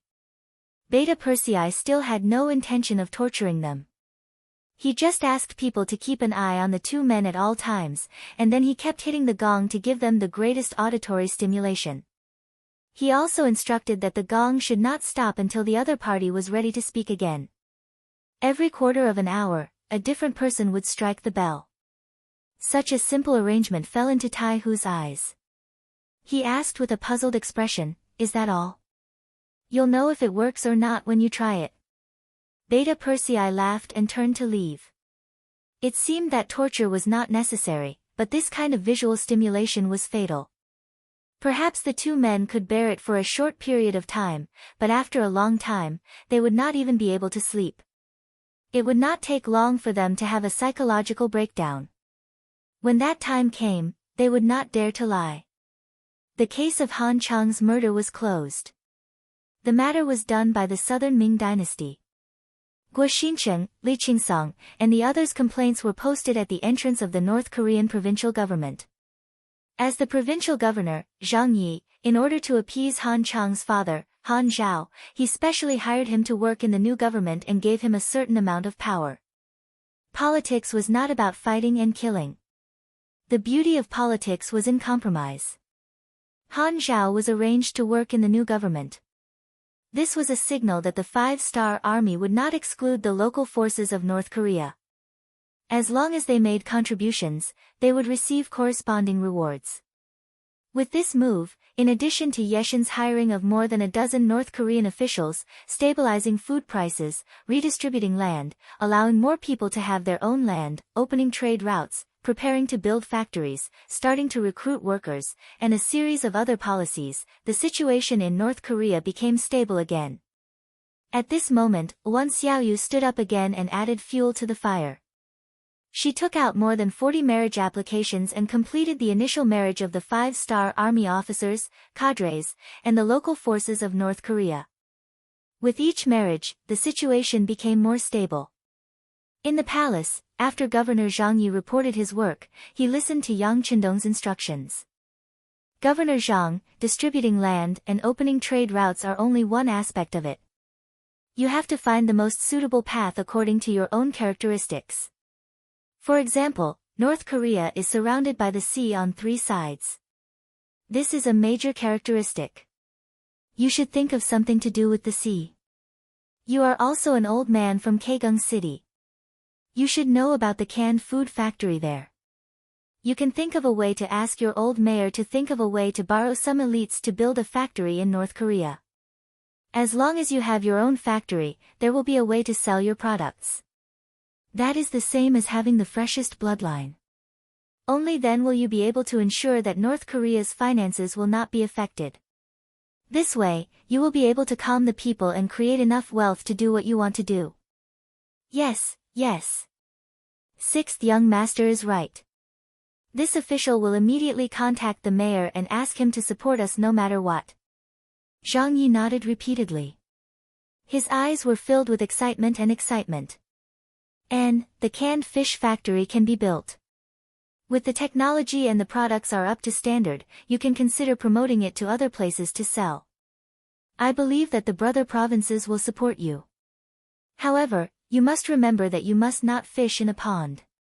You must have a plan and targeted development for the sea. You must not overdo the fishing. When the time is right, you can also consider artificially getting some fish seedlings and scattering them into the sea. Otherwise, our generation will be able to eat the capital, but the future generations will suffer. Also, you must think of a way to deal with the sewage from the factory in advance. You must ensure that the water quality of the sea is not a problem. Yang Qindong brought out some of the development experiences of the future one by one. There was no such thing as industrial pollution in the current world, but if it was not protected, it was only a matter of time before the destruction of nature occurred. Since he could make the decision, of course, he had to shake off some of the defensive measures in advance. Zhang Ye's small notebook was full of things. After learning from the experience, he left with satisfaction. Beta Persei entered the hall and reported, "Young master, Tai Hu is here. Please. Yang Qindong took a sip of tea. It had been 6 days since Guo Xincheng and Li Qingsong were arrested. There should be some results there. Tai Hu appeared for this matter. He thought that Beta Persei's idea was not much. Wasn't it just torturing people so that they could not sleep? In the past, when they were completing missions, there were times when they could not sleep for 2 days, so they did not think much of it. However, they did not expect that while they could endure it for 2 or 3 days, 5 or 6 days was not something that ordinary people could endure. On the 6th day, Guo Xincheng and Li Qingsong, who had lost a lot of weight from the torture, spoke separately. They weren't afraid of death, but this feeling of being neither alive nor dead was too unbearable. Rather than forcing themselves to endure, they might as well tell him everything. Even if they were to die, they could still ask for a quick release, right? Tai Hu wrote a new confession and gave it to Beta Persei. Beta Persei sent it to the dragon table in front of Yang Qindong. Yang Qindong looked at the two people's new confessions. They all pointed to Prince Nanming, Zhu Huituan. They said that the two people had been bribed by Prince Nanming. This time, they took action to frame the Southern Ming imperial court. Compared to the previous confessions, this result was much more reasonable. Tai Hu's heart was finally at ease. The matter was finally done. His mission was completed successfully. He did not let down the 6th young master's expectations. This monarch Nanming really has a good plan. Yang Qindong chuckled, then put away the confession. Then, he looked at Tai Hu and asked, "Tell me, what do you think after receiving this confession?" This was clearly a test. It was also a chance for him to perform. After being stunned for a moment, Tai Hu's mind spun quickly. After about 5 or 6 breaths, he finally raised his head. 6th young master, this subordinate thinks that Prince Nanming is not enough to be feared. We don't need to take any revenge. Oh. Tell me about it. Yang Qindong asked with interest. After receiving encouragement, Tai Hu's face flushed red. He continued, 6th young master, Prince Nanming's current situation is not good. He is being besieged by the Southern Ming imperial court and Prince Shiping from both sides. He is already at a disadvantage. If this continues, it is only a matter of time before he is destroyed. It doesn't matter whether we intervene or not. Moreover, you said that now is the time to consolidate the fruits of victory. It is not the right time to be enemies with the great Ming Empire. Since that is the case, it is better to use this opportunity to develop our own strength. Isn't it better to sit back and watch the tigers fight? Good, good. Tai Hu, you are looking at things from the perspective of the big picture. Not bad, not bad. You already have the ability to take charge of one side. Very good, very good. Yang Qindong laughed. He was very satisfied with Tai Hu's answer. Tai Hu, who was praised, smiled. He was also in a very good mood. Next, something that made him even happier was yet to come. Tai Hu, the current scale of the special forces is still a little too small. The role they can play on the battlefield is also very limited. I think it is time to expand the army. Let's make a regiment with 5 battalions and 2,000 soldiers. As for your rank, you should also be promoted. Let's make you a senior colonel. What do you think? Are you confident? Most regimental commanders were usually given the rank of colonel. Some junior regimental commanders were even given the rank of lieutenant colonel. But now that Yang Qindong allowed him to be given the rank of senior colonel, it was obvious that he was being promoted. It also meant that his status had been promoted. In the future, when he faced some of the teachers, he would be able to speak with his chest out. Yes. Tai Hu replied excitedly. Thank you, 6th young master. Please rest assured, 6th young master, the special forces will not let you down. Good. Remember, now that we have the scale, we also need to increase our combat power. Write a report on how much money you need. I, young master, will personally approve it. Tai Hu left excitedly. Yang Qindong, who was left behind, was not very excited. The expansion of the Special Forces, the Ghost Sniper Team, and the Eagle Brigade was originally part of his plan. In the past, his strength was limited, so he couldn't invest too much in these special forces. But now, it was different. The entire army of the Yang faction added up to about 200,000 to 300,000 people. According to the ratio, these special military forces would need to be expanded. The main hall was silent. Yang Qindong was writing something on the table. It was about the matters after the incident between Guo Xincheng and Li Qingsong. According to Yang Qindong, he was almost schemed against, so he had to give an explanation. Although it was as Tai Hu said, he didn't have the intention to send out troops. But, he was not allowed to complain about it. Therefore, Yang Qindong personally wrote a letter to the Emperor of Southern Ming, Zhu Qizhen. The general content was that the Imperial Secret Service under your command tried to assassinate me. After the matter was exposed, they were arrested. Although they said that they were sent by you, I didn't believe it. After interrogation, it was proven that they were Imperial Secret Service members who were bribed by King Nanming. This was clearly King Nanming's plan to kill two birds with one stone. In the end, it was proven that I had almost wronged the Emperor. Let's talk things out and let bygones be bygones. It could be said that most of the contents of the letter indicated one thing. The Duke of Loyal and Daring believed that Ingzong would not harm him. They were still good friends. However, these were just pleasantries. The most important thing was that Yang Qindong wrote that Ingzong reclaiming the southwest was part of his duty. As an outsider, he couldn't interfere. Therefore, the Southern Ming could only take revenge themselves. As for what he could do, since he couldn't send out troops, he could only provide food. However, food didn't come from the wind. It was the hard work of the people of Vietnam and Laos. However, in order to support Ingzong in reclaiming the Southern Ming and defeating King Nanming, they were willing to sell a portion of the food. As for the specific price, he could discuss it with the officials of the two provinces. Chapter 950. In the end, the key point of this letter was to sell grain. After Laos and Vietnam became Yang Xie's territory, the land was redistributed to the people. Because of the loans provided by Yang Xie's bank, many people had their own fields and cattle. With the help of chickens and eggs, coupled with good weather, the grain production for more than 2 years had risen steadily. Now, not only were some granaries full of grain, but the second season's harvest was also about to arrive. The governor of Laos province, Wan Shaochen, and the governor of Vietnam province, Song Zhe, sent a telegram to ask if they could sell some of the excess grain in exchange for money, and at the same time, stimulate the enthusiasm of the people to farm.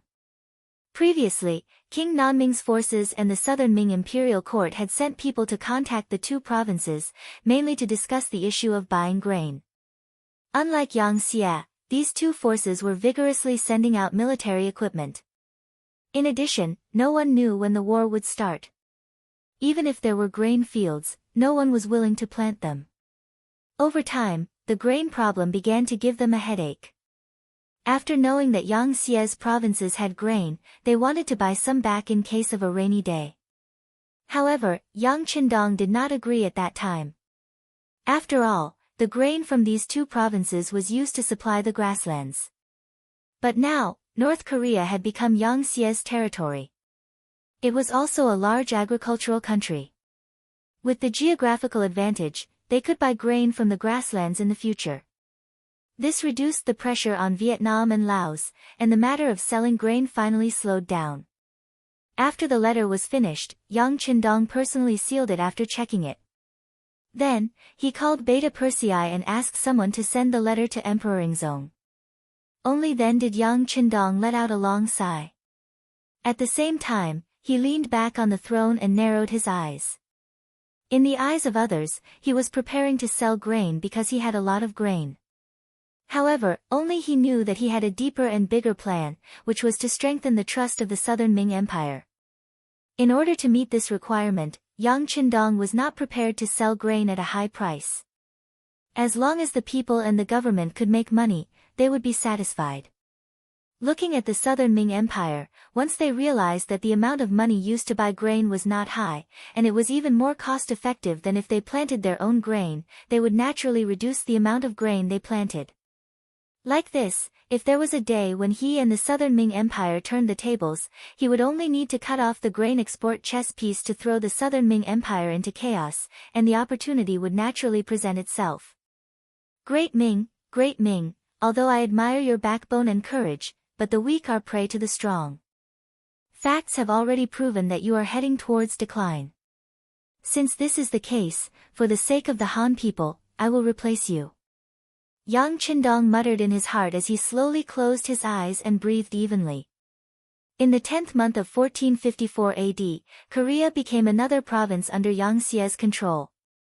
This vassal state of the Great Ming Dynasty no longer needed to look up to the Great Ming Dynasty.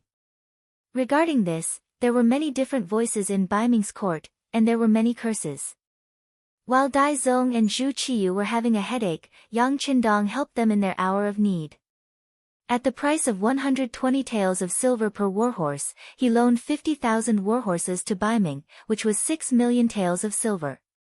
Adding on the 5 million taels of silver that he had previously loaned them, the total was 11 million taels of silver. As the saying goes, money is king. After these 50,000 warhorses were sent from Shur City to Talis City, the different voices in Bai Ming's court quickly disappeared. With these warhorses, Bai Ming finally made a decision. After the new year, they would send troops to the grasslands and eliminate the threat of the Wara in the west. Although there were still 3 months, because they were using too many troops, and because this was the first time Bai Ming's Dai Zong, Zhu Qiyu, had taken the initiative to go to war, the momentum was great, and the preparation time was naturally very long. According to the information sent by the intelligence department in Bai Ming's capital, this time Bai Ming would attack the Wara from 2 different directions. The first legion was led by Yang Hong, with a total of 200,000 troops, of which 50,000 cavalry and 150,000 infantry, including 10,000 firearms units and 100 cannons, heading towards the Hetao region from Datong Prefecture.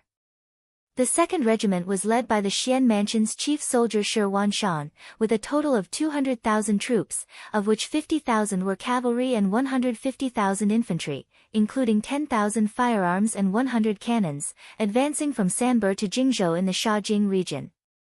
After the Tumu Castle incident, the Great Ming Dynasty was divided into north and south. Bai Ming and Southern Ming finally revealed their fangs, each looking for their own goal, and started to prove their existence and realize their so-called great ambitions. At the beginning of December 1454 AD, Leng Feng and Wu Sheng, who had lost contact for 2 years, finally sent back news. The political commissar of the 3 divisions, Chen Bo, personally returned to the grasslands Shicheng. When the news reached the ears of Yang Qindong, who was still helping Zhang Yi stabilize the situation in North Korea, Yang Qindong, who was originally planning to return to Chichuan City to celebrate the new year, had no choice but to change his itinerary. Following Yang Qindong was the 1st Cavalry Division, as well as the 6th wife, Wan Xiaoyu. It was worth mentioning that Wan Xiaoyu was finally eaten by Yang Qindong. In the North Korean palace, only Wan Xiaoyu accompanied him, and they met every day. Finally, one night, when Wan Xiaoyu boldly went into Yang Qindong's bed and said that she would be 18 in a month, Yang Qindong finally couldn't hold it in anymore and ate her clean. At this point, she finally became the 6th wife. Before Yang Qindong left, he promoted some officials through his performance in the past 2 months. Among them, Li Zhenju's father, Li Minho, was promoted to a general of North Korea and was allowed to establish a 30,000-man North Korean provincial self-defense force.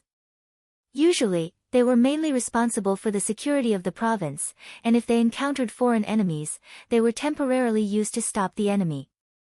Li Minho was put in an important position, and Li Zhenju's face rippled with a charming smile. Coupled with the development of her husband, Tian Hu, she had a hint of a mature woman's temperament. Speaking of Tian Hu, he was the person who was most anxious to leave North Korea. Yang Qindong allowed the 1st Cavalry Division to begin to expand the army, but he could only stay in North Korea for a long time and couldn't find a suitable source of soldiers. Although he hadn't been idle in the past 2 months and had been looking for suitable soldiers in North Korea, the results were unfortunately not satisfactory. The soldiers who could pass their strict assessment were too few. In the end, only 100 people were recruited in 2 months, which was far from the goal of nearly 5,000 people. Now that he was finally going to leave and return to the grasslands, Tian-hu was full of confidence. He couldn't wait to see the more powerful 1st Cavalry Division appear. He also couldn't wait to change his school star to a general star and step into the ranks of a real general. At the end of the year 145, Yang Qindong returned to the grassland city. It had been more than a year since he left. His return was welcomed by the city lord, Yu Mian, and the others. Most of the people in the city also walked on the streets to pay homage to their heavenly Khan. Wan Xiaoyu accompanied Yang Qindong by his side and looked at the people of the grassland kneeling on both sides of the street. She felt honored and happy, and the smile on her face never stopped. This was her man, the most powerful man in the world. Among the welcoming crowd, Yang Qindong saw Chen Bo, the political commissar of the 3rd Division Ling Army, whom he hadn't seen for 2 years. Half an hour later, in the Yang mansion of the First City, the two sat together and listened to the recent reports of the 3 divisions of the Cold Front Army. 6th Young Master, we know for sure that the Golden Horde has changed its name to the Great Horde after splitting into several khanates. 6th Young Master, after our army set out, we encountered heavy snow. Relying on the compass, we climbed over some snow mountains and walked across some plains. Then, we encountered the patrolling cavalry of the Great Horde. After quickly defeating them, we followed their lead and found many tall and fair-skinned people of the Guros tribe. We learned many things from them. The most important thing was that under the oppression of the Golden Horde for 200 years, they were extremely dissatisfied and were carrying out all kinds of resistance. Such things often happened in the Siberian grassland when the 3 divisions of the Cold Front Army entered. 6th Young Master, because our radio station was smashed on the way, it couldn't be used normally. Without asking for permission, Commander Wu Sheng and I privately decided to support the Guros in the Siberian region to resist the invasion of the Great Horde, and it was quite effective. Because of our bravery in battle, strict military discipline, and fair rewards and punishments, our army has now expanded to more than 30,000 people. After the 3 divisions of the Cold Front Army, we formed the 1st Division, the 2nd Division, and the 3rd Division. Each division has about 8,000 people. Also, the Jurchen Cavalry Division has expanded from the original 3,000 to the current 8,000. The news entered Yang Qindong's ears and he quickly digested it. The Siberian grassland that Chen Bo mentioned was the future Siberian Khaganate. It effectively blocked the declining Great Horde and the rising Russian Empire in the northwest of the Great Ming Dynasty. The north of the Great Ming Dynasty was now the north of the current Liaodong, the northeast of China, including the Russian Far East. In ancient times, no one in the Central Plains dynasty had worked hard to develop such a place. At most, they would declare their sovereignty. After all, the climate here was bad, and it was quite difficult to develop with the production conditions of the time. Therefore, the people who lived here were all fishermen and hunters. The grasslands of Siberia had become a dividing line, separating these neglected areas from the war between the Great Horde and the ancient Russians. In other words, if they were willing, the vast land in the Far East would belong to whoever sent troops to the north of Liaodong. That was half the size of the Great Ming Dynasty. It was impossible for Yang Qindong not to be tempted. However, at the same time, there was a realistic problem. It was too poor, and the winter was long and the summer was short. The climate was bad, and it was not easy to develop there. Chapter 951. Even if it's not easy, I still have to do it. Yang Qindong quickly made up his mind.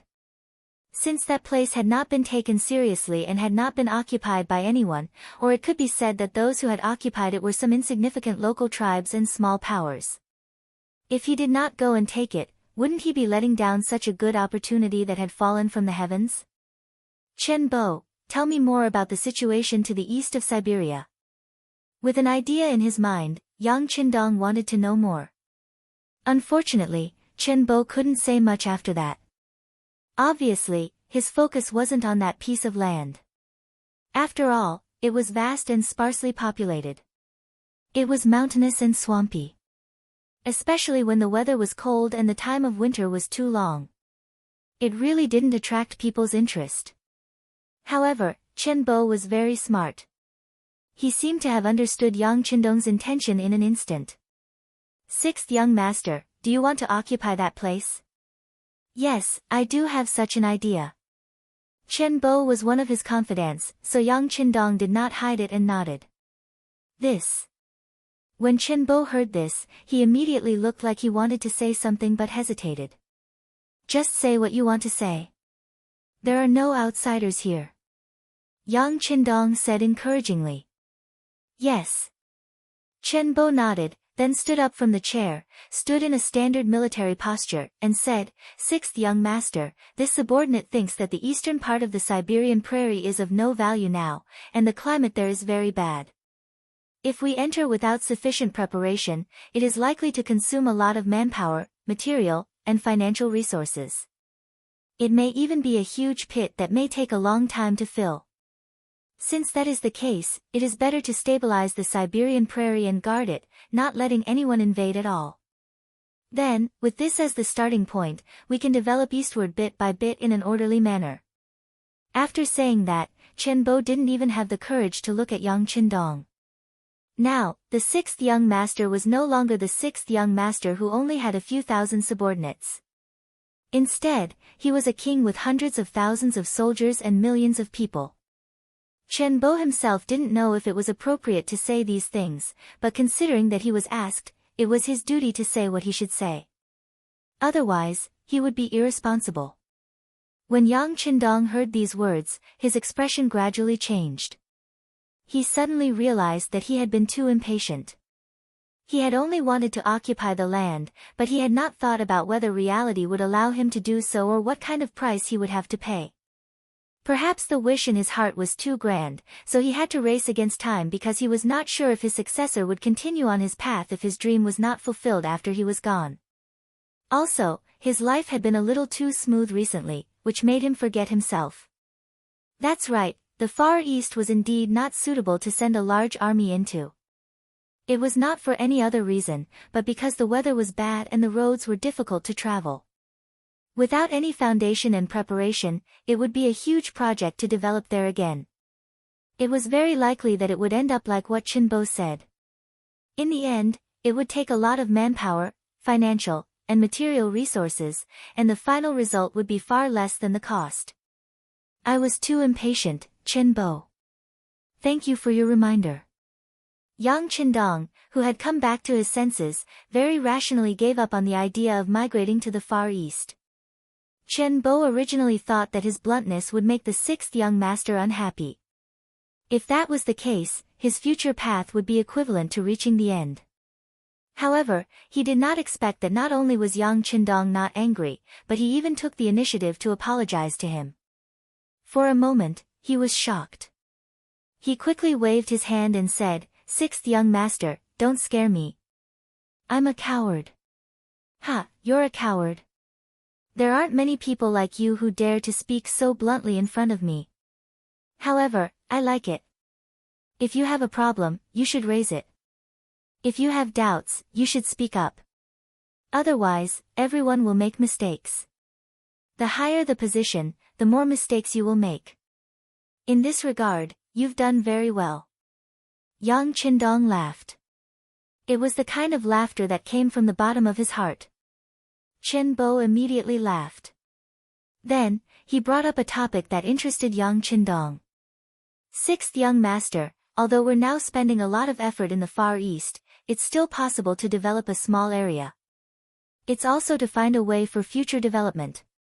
Moreover, there are a lot of things lacking in the Heber Prairie, such as food, war horses, weapons, and so on. It's a good opportunity to move some people there and help the army transport supplies. Isn't it killing two birds with one stone? Chen Bo said these words with the intention of fawning on them. After all, it wasn't good to directly reject Yang Qindong's overall plan. Now, he supported sending a small number of people there, which was a sign of goodwill. At least, it proved that Yang Qindong's decision was in the right direction. Ha, you actually know how to play tricks. Yang Qindong stretched out his hand and pointed at Qin Bo, asking him to sit down again. Then, he asked with a questioning face, since you're talking about the Heber Prairie, why is there a lack of war horses there? And weapons, as far as I know, there are a lot of iron mines underground in that area. What Yang Qindong said as far as he knew was naturally from the experience of the future. In fact, not only was the Far East rich in iron resources, its tungsten reserves were also among the world's top. The tungsten resources were mainly distributed in the North Caucasus, East Siberia, and the Far East. The discovered mineral deposits were basically primary comprehensive ores, accompanied by molybdenum, copper, and so on. Yang Qindong really didn't understand why there was a lack of weapons in such a place. Soon, Chen Bo had an answer to these questions. Sixth young master, you don't know, but as you said, there are still some iron mines in the area. It's not difficult to find them. The difficult part is that there are no people who can produce iron. If someone knows how to forge weapons, they will be treated like a treasure. Sometimes, two tribes and forces will fight to find this person. If they can't be used, they will be killed. Because of this, there are fewer and fewer such people. Some people don't learn to forge for their own safety. At this point, Chen Bo couldn't help but sigh and said, Sixth young master, you didn't see it, so you don't know. In some small tribes, when they fight with outsiders, what they use is simply a lump of iron. It has nothing to do with sharpness, and they completely rely on their own weight to kill the enemy. This is also why when we appeared, few people were our opponents. Facing the sharp military sabers, cavalry sabers, and battle sabers in our hands, when some of the local men saw it, it was as if they saw a rare beauty. There's such a thing. Then the Golden Horde, oh no. Now the Golden Horde is also scarce in weapons. Yang Qindong never thought that there would be a shortage of weapons because of a lack of technology. No. Large forces would have a place where they could forge weapons. Those places were well protected and generally, there wouldn't be any danger. They would also attract more skilled blacksmiths. As time passed, the bigger the force, the faster it would develop. On the other hand, the smaller the force, the less room it would have for development. It's like raising war horses. Big forces naturally have good horse farms, which are heavily protected. On the other hand, small forces don't have enough strength to protect themselves. The more war horses they raise, the greater the danger they bring to themselves. This is also the reason why they are getting weaker and weaker. Chen Bo's answer was very clear. Yang Qindong kept nodding while thinking maliciously in his heart. In the future, Russia's military equipment was always in the top 3 in the world. Could it be because they had suffered from poor weapons, so no matter how poor they were, they still wanted to develop their military equipment? Having said that, through Chen Bo's introduction, Yang Qindong had a better understanding of the North, the Northwest, and the Northeast. He even had a general idea of how to develop there. If he wanted to develop there, he had to take it step by step. As people said, rice has to be eaten mouthful by mouthful. Yang Qindong was going to start with the army first. After all, without a strong military force to play a deterrent role, future development was just a fantasy. Chen Bo, you must have heard that the army has developed very quickly in the past 2 years. There are already 4 commanders in the army and the navy. Speaking of the army, Chen Bo was naturally envious. Yes, I heard about it from Commander Hu. Well, how about it? Do you also want to be a commander and have a general rank? Yang Qindong looked at Chen Bo with a smile. I will obey the orders of the 6th young master. Chen Bo did not refuse, nor did he show too much desire. Instead, he stood up and asked himself with the appearance of a soldier. Okay, are you really going to listen to my orders? The smile on his face gradually disappeared, and Yang Qindong's expression became much more solemn. Yes, I promise to obey orders. Chen Bo continued to speak with his body straight. I appoint Qin Bo as the governor of the Far Eastern state, in charge of the local development and military affairs there. When I'm not there, you are the sky there, and you have the right to decide everything. Yang Qindong made a very sudden decision. It was a decision he had never thought of before, but now it was announced. After the order was given, Qin Bo instinctively answered yes. But then his eyes widened. Sixth young master, is this me taking off my military uniform? Of course not. Yang Qindong shook his head and continued, the Far Eastern Army will be established under your leadership in the Far Eastern state, and you will be the commander with the rank of Major General. Hearing that he was still in the army, Qin Bo was greatly relieved. He was worried that he would walk out of the army, and as long as he did not leave, he could discuss what kind of army to bring. Chapter 952. Although Qin Bo believed that his commanding ability was not bad, there was still Wusheng among the three divisions. Compared to him, Wusheng was more of a professional soldier. If the 3rd Division was promoted to the 3rd Army, Wusheng would definitely be the commander. At most, he would be a political commissar. Although he was also a military officer, the political commissar was mostly in charge of ideology and logistics. This had always made him feel restricted. Now, he had become the commander of an army. Although he was not in the cold front, at least he could make his own decisions. As for managing the development of the Far Eastern region, Qin Bo could only smile bitterly. Who asked him to say that the Far Eastern region was not easy to develop, but they could try to develop slowly? Since he had such awareness, who else should he give this task to? Appointing Qin Bo as the governor of the Far Eastern region and concurrently as the commander of the Far Eastern Army was also Yang Qindong's decision. The Far Eastern region had to be developed.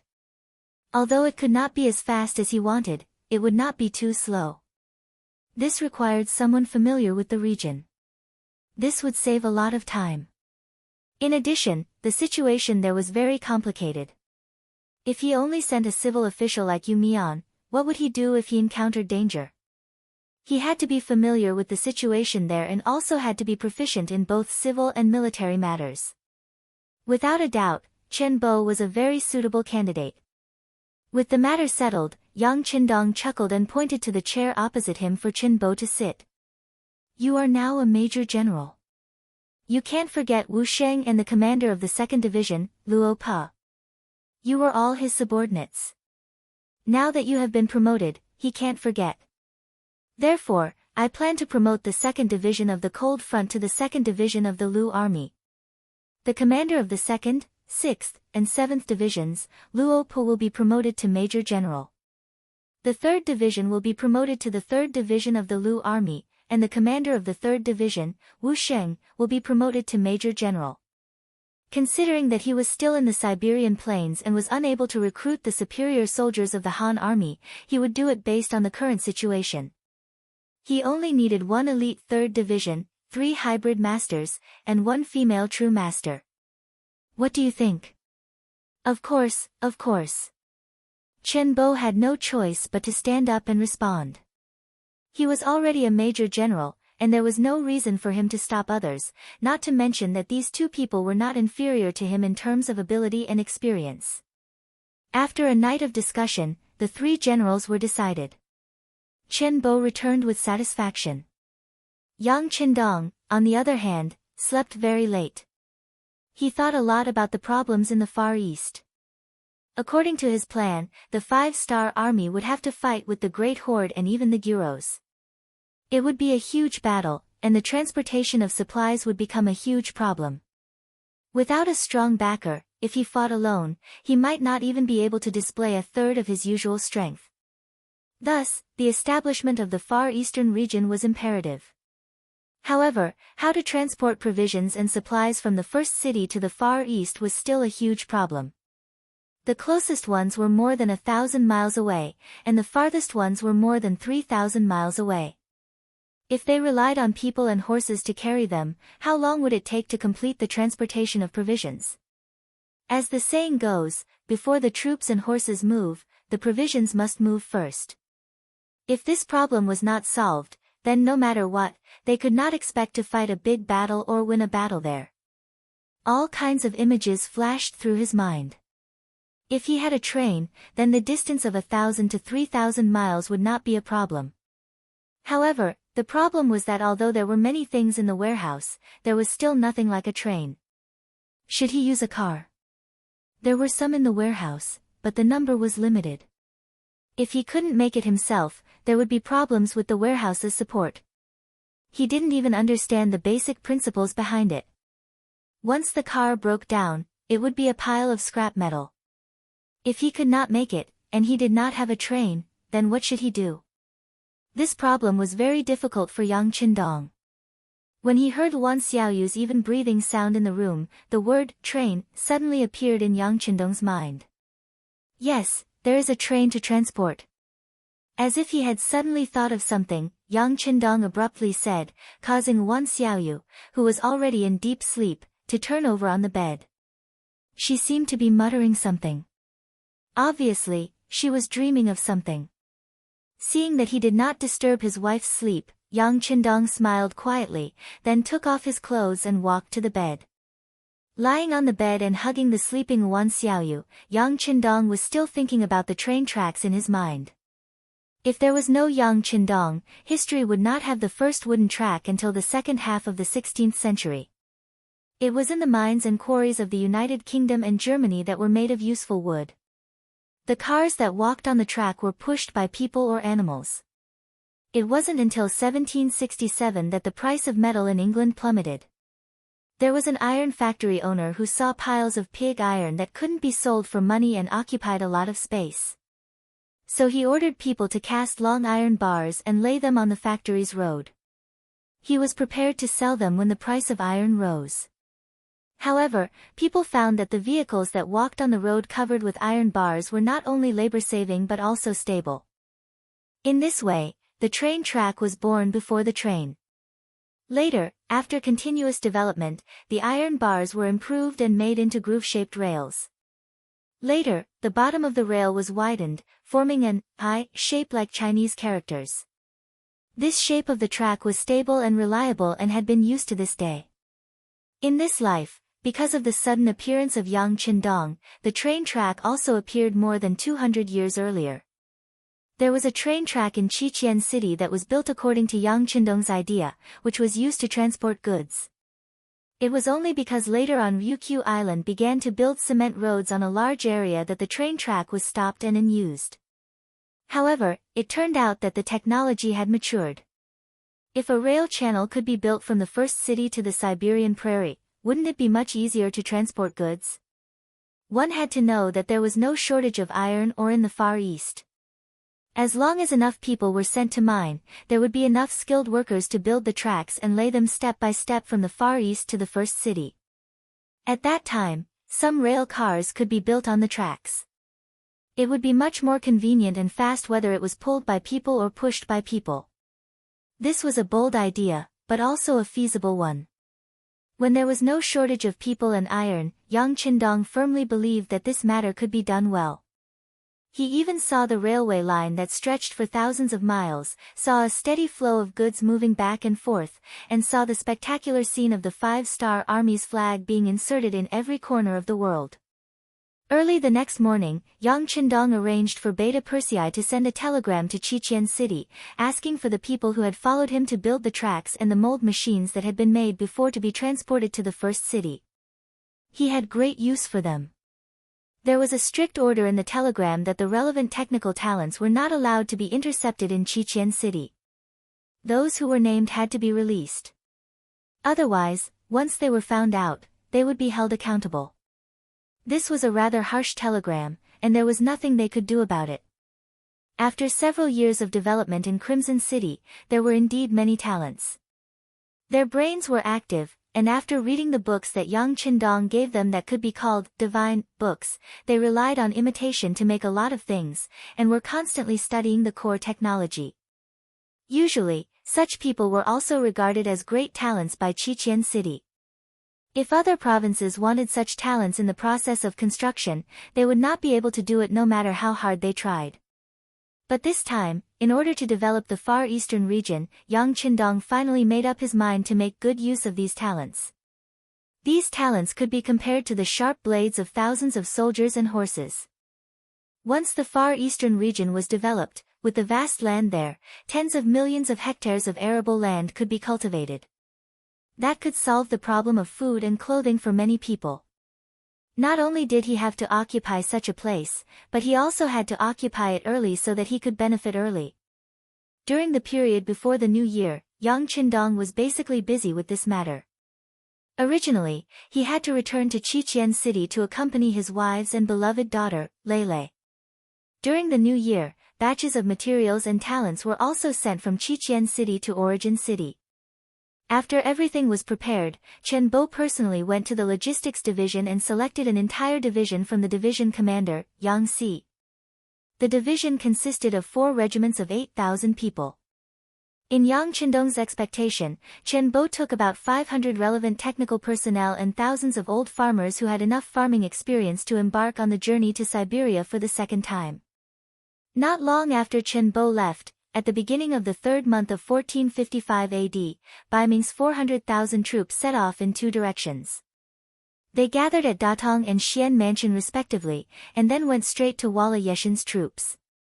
The situation in the grassland also became extremely tense at this moment. Yang Qindong had no choice but to stay in Origin City. He wanted to watch the 2 sides fight. It would be best if they could fight to a standstill. Only then could he leave Origin City and return to Qiqian City with peace of mind. With Yang Qindong staying behind, the new army and the 1st Cavalry Division were on standby. Origin City, including the newly built outer wall of Mabe City, was very peaceful.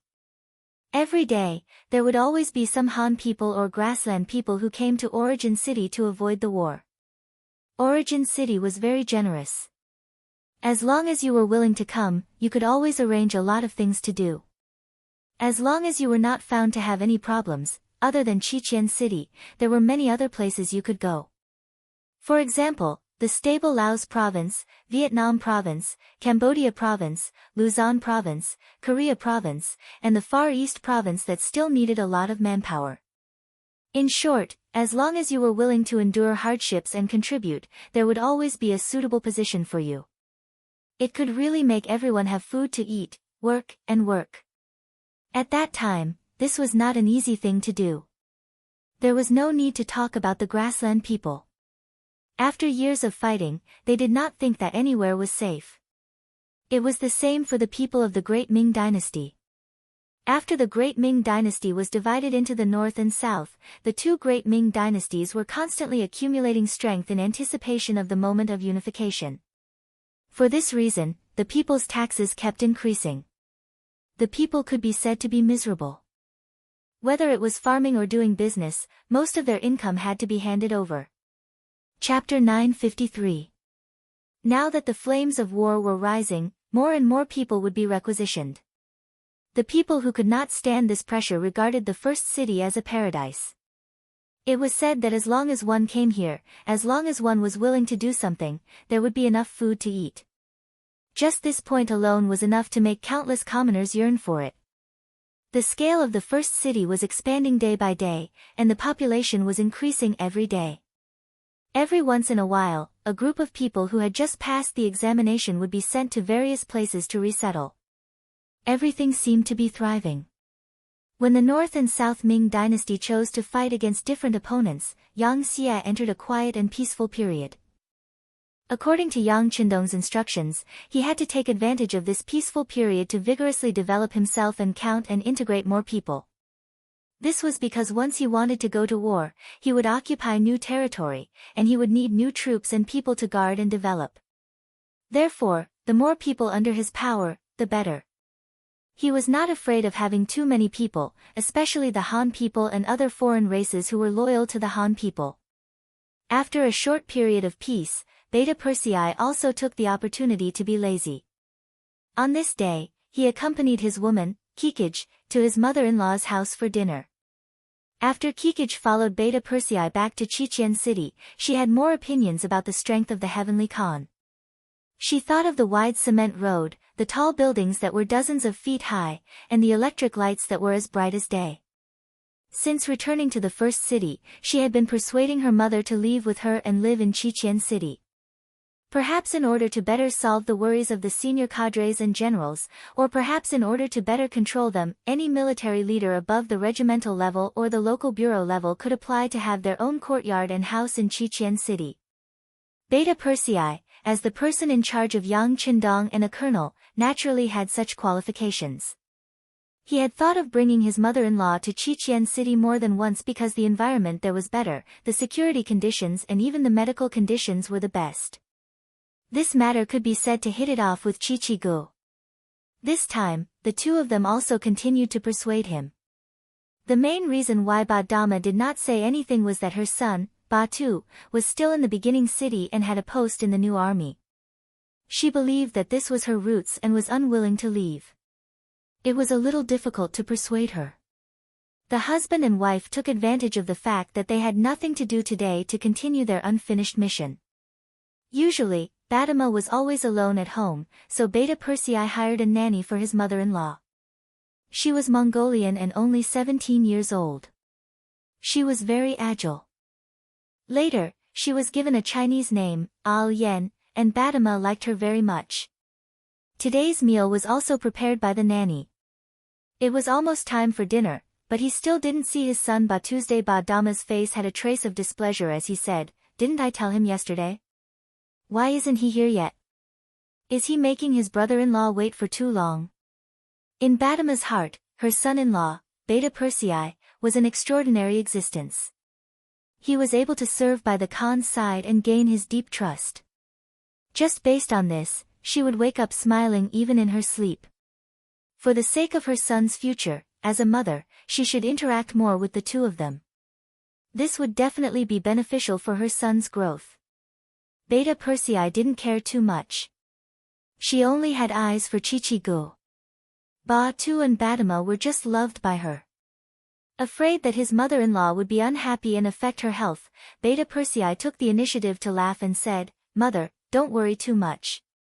Ba Tu is no longer a child. He's a battalion officer now. It's normal for him to be delayed because of military affairs." "What battalion?" "He was just promoted to battalion commander, most likely because of you." Qiqigu, who was at the side, also spoke up. There was a hint of reproach in her tone. "Brother-in-law is such a busy person. How can it be so easy for him to come home? Why didn't you show up in time? Are you going to waste such a good opportunity?" It was said that girls tended to side with outsiders. Qiqigu didn't necessarily mean that she didn't care about her brother after getting married. She just thought that such a good opportunity to get along with her brother-in-law would be wasted. It was too inappropriate. Ha! In the face of his beloved wife's words, Beta Persei just showed a silly smile. Badama didn't know how long she would have to wait and whether her son would come again. In order to avoid the awkwardness, she simply said, "The meal is ready. Let's eat first." "Then let's eat first. Mother-in-law, please take a seat." Beta Persei immediately agreed. He didn't think that Ba Tu didn't come back because he had a bad opinion of him. They used to have a very good relationship, and he had helped him a lot. It should be that he was delayed by something. The family of three sat together. Al Yen had already gone to the kitchen. She felt even more uncomfortable in such an occasion. Just as the meal was about to end, the outer door of the courtyard finally opened. There was the sound of footsteps. Ba Tu had returned. As soon as she heard her son's footsteps, Badama's face immediately showed a happy expression. But before she could get up to greet him, Ba Tu had already appeared, and he reeked of alcohol. "What's the matter? You came so late and drank so much wine." As soon as she saw her brother appear, and he reeked of alcohol, Qiqigu complained and then ordered Al Yen to prepare a hangover soup immediately. Ba Tu reeked of alcohol as he entered the room. Yang Er's indifferent expression finally changed. The smile on his face turned serious. "Battalion Commander Ba. You drank? Don't you need to be on duty today?" Ba Tu, who was about to call him brother-in-law, was stunned. Then he was sweating profusely. Sis. Brother-in-law, I don't need to be on duty in the afternoon, but I have to go to the barracks at night to patrol. Since you have military affairs to do at night, why did you drink so much? Don't you know that Baiming is at war with the world of Wara? The beginning city seems to be safe, but the war is on the verge of breaking out. If that's the case, how can you lead the troops to the battlefield while reeking of alcohol? Beta Persei's face had become completely serious, and he was even a little angry. He originally thought that Batu was a motivated young man. Even so, it was convenient to help such an ambitious young man within the scope of possible. But he didn't expect that Batu, who had only been a battalion commander for a few days, would be so drunk during the day. This was simply disappointing. As soon as Beta Persei's face fell, Badama and Chichigu didn't dare to speak. The little nanny, Al Yen, stood nervously at the side, not knowing whether to leave or not. The atmosphere in the room became very quiet and awkward. After a while, Chichigu finally couldn't help but say, "Second brother, he just drank some wine. It's not a big deal. It's not a big deal if there's no war, but once there's a sudden war, do you think Batu will be better? He's now a battalion commander in Suhi's Tatar division. Do you know that the Tatar division's military regulations and combat power are second only to the 1st Cavalry Division? If Batu goes to the battlefield like this, what do you think will happen to him?" Beta Persei suppressed his anger and said to his wife reasonably. "What do you mean?" Chichigu naturally didn't understand this. "If he violates the military law, he will be punished by the military law. It's even possible that he will be beheaded. Do you understand?" Beta Persei said in a tone of disappointment. This sentence scared Chichigu and Badama so much that they tilted their bodies and looked like they would fall at any time. Fortunately, Yang Er reached out in time to support his wife. Al Yen, who was at the side, was also very perceptive and supported Badama. Is this serious?" Batu, how can you drink so much wine in broad daylight? If something really happened, even your brother-in-law wouldn't be able to say anything. What are you doing?" After Badama recovered from his shock, he immediately reprimanded his son. In the eyes of a mother without a husband, her son was her sky and her earth. If something really happened, she really didn't know how to continue living. Although Chichigu didn't say anything, her eyes showed obvious reprimand. Obviously, this incident angered her as his elder sister. She was angry at her brother's failure to live up to her expectations. Batu, who was targeted by everyone, had a wronged expression on his face. He did break the military law in the afternoon and drank, but he had no choice. But now, no one seemed to be giving him a chance to explain. Since that was the case, he could only keep his mouth shut and let his mother, sister, and even brother-in-law vent their anger first. Speaking of which, Batu was a good boy. He worked hard to become a battalion commander. Although he had to give face to Beta Persei, but if he wasn't, with Division Commander Suhi's temper, he definitely wouldn't have been entrusted with such a heavy responsibility. Usually, he was also very self-disciplined. Things like drinking alcohol rarely happened. This time, it was just a coincidence that he was in a hurry. Batu lowered his head and didn't refute. He was like a child who had done something wrong and was admitting his mistake. When Kikij saw this, she couldn't bear it and gently shook her husband's arm. Beta Persei sighed softly. He knew that he had to say something, so he said, "Okay, tell me, why did you drink so much in the afternoon?" "Yes." Batu answered, then slowly raised his head. "Brother-in-law, I knew yesterday that you were coming today, so I had already planned to have lunch with you and mother. But I suddenly received an invitation in the morning, so I didn't come back in time." "Invitation? Who is it?" Beta Persei had been by Yang Qindong's side for so long. Although he wasn't extremely smart, he could always see the essence of some things very quickly. And his intuition told him that this invitation was the source of all this mess. If he guessed correctly, the identity of the person who sent the invitation should not be simple. Chapter 954. In front of Second Yang, Batu naturally told him everything he knew. He immediately said, "It's 6th Commander Yang. He's marrying Xiaofeng today and has invited all of us regiments and battalions to congratulate him. Who would dare to refuse such a request?" Yang Lu's, "Ha, ha ha ha. Ba Tu, I didn't expect you to not tell the truth in front of me. Do you really think your wings have hardened?" At first, Yang Er was still listening attentively, but when Yang Lu's name was mentioned, he laughed loudly, and there was even a hint of anger in his laughter. "Brother-in-law, why would I lie to you? It's true." It was Ba Tu's turn to be puzzled. He didn't know what he had said wrong or what nonsense he had said. "You still dare to say it's true? You just said that 6th brother Yang is marrying Xiaofeng, but you don't know that I just attended his wedding banquet a week ago. Why is there another wedding banquet so soon? Tell me, if you're not lying, then what is it?" This time, Beta Persei had completely restrained his smile and changed his attitude into an angry one. "It's true. There was a wedding banquet a week ago, but this time he is marrying a new concubine. This is his 12th concubine." The aggrieved Ba Tu continued to explain. He also attended the wedding banquet a week ago, but because of his identity, he couldn't sit at the same table as Beta Persei. This answer surprised Beta Persei. "It's actually the 12th concubine?"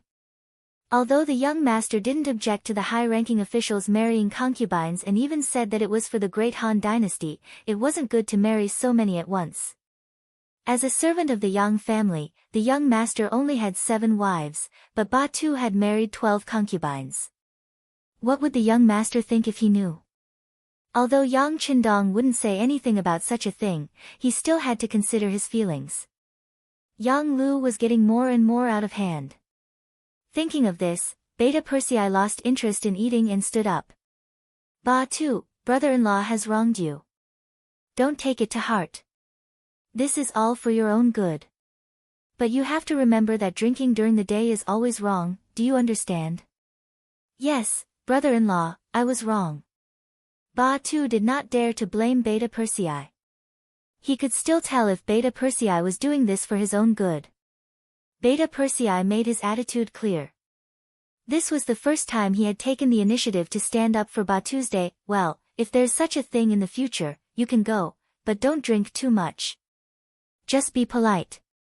If someone forces you on such a matter, you don't have to give them face. If someone tries to make trouble for you, you can come to me directly. I'll go and reason with them." Ba Tu was so touched that he nodded repeatedly. "Brother-in-law, don't worry. This won't happen again." "Yes. Since you're back, spend some time with your mother and sister. You can go out for a while." Beta Persei gave Badama and Kikich an apologetic look. Now that such a thing had happened to Yang Lu, as the leader of the family, he had to take care of it. Beta Persei strode away. Al Yen hurriedly went down to prepare the hangover soup. Badama and Kikich were also busy helping Ba Tu take off his coat to let him have a good rest. After all, it was no small matter to provoke Beta Persei's anger.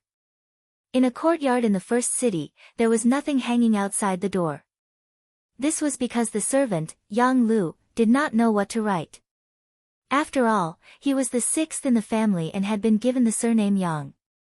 However, the young master's surname was Yang and he was also the 6th in the family.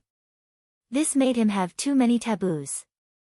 However, with Yang Lu's status as a servant of the Yang family and his position as the head of the logistics division, even if the place he lived in was very shabby, it was still as crowded as a marketplace.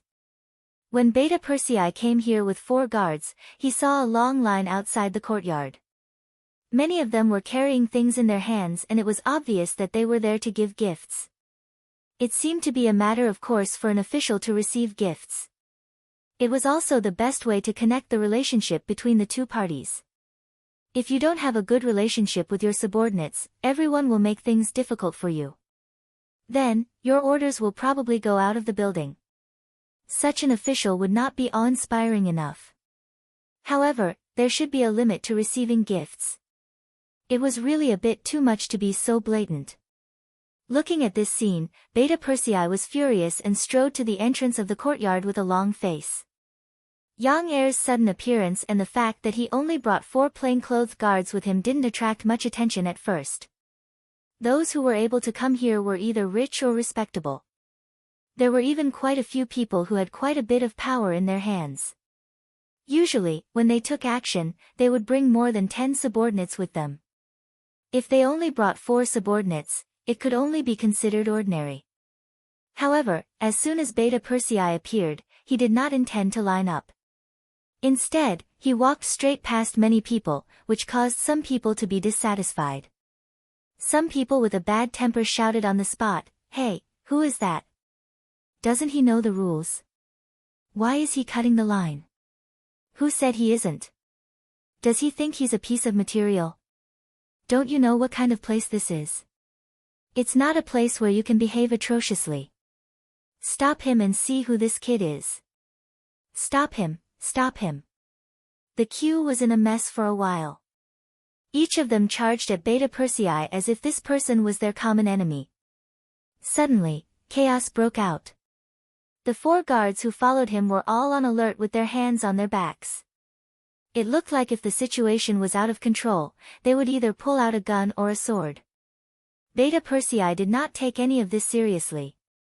Instead, his face was cold as he stared at those people.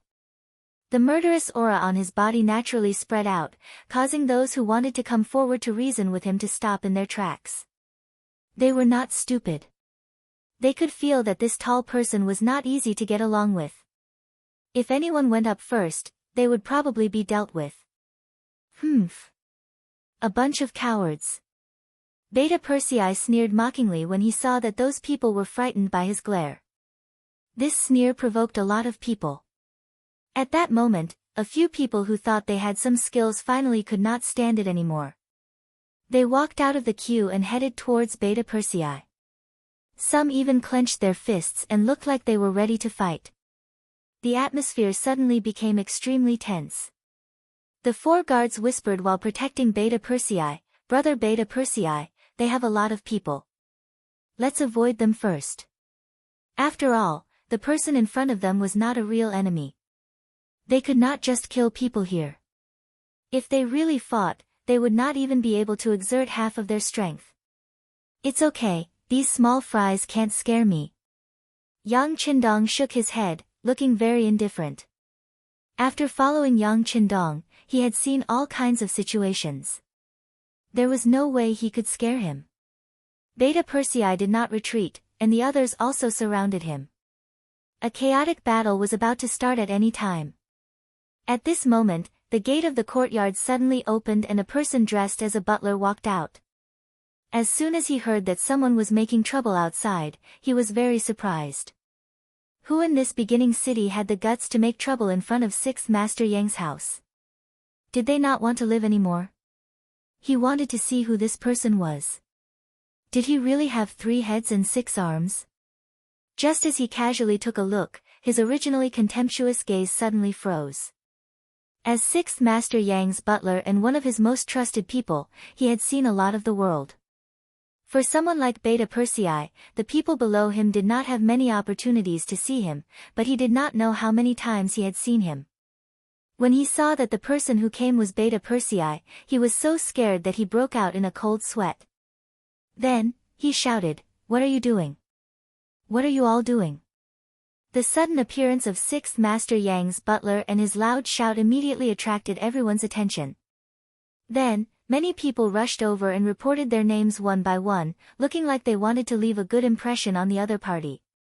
"Butler Yang, I'm Song 7. I went to give you a gift a while ago." "Steward Yang, I'm D Hai.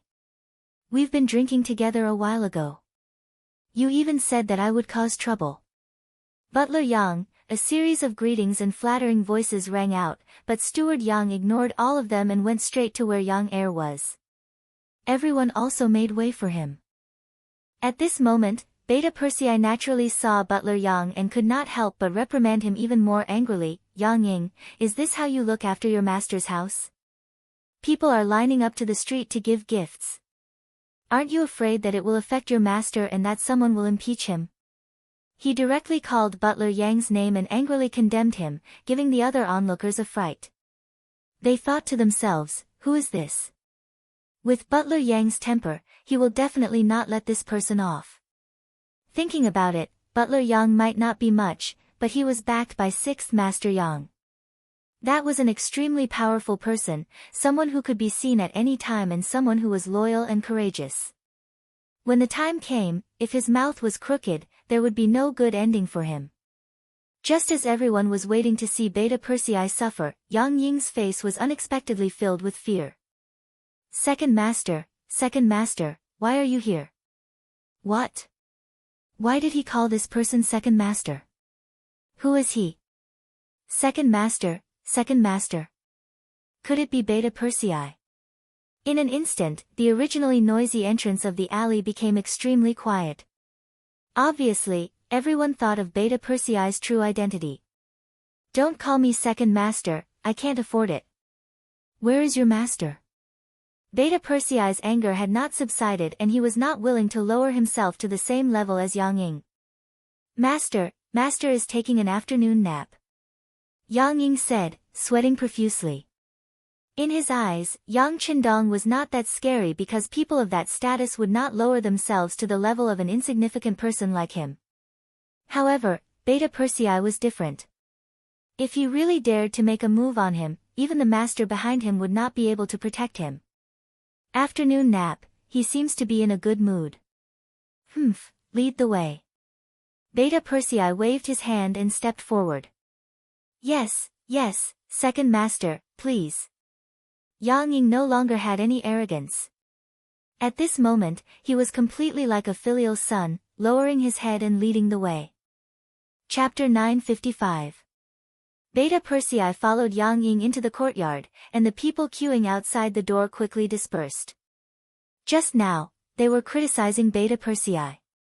What if he took issue with them? If they stayed here at this time, wouldn't they be taking the initiative to tell him their identity?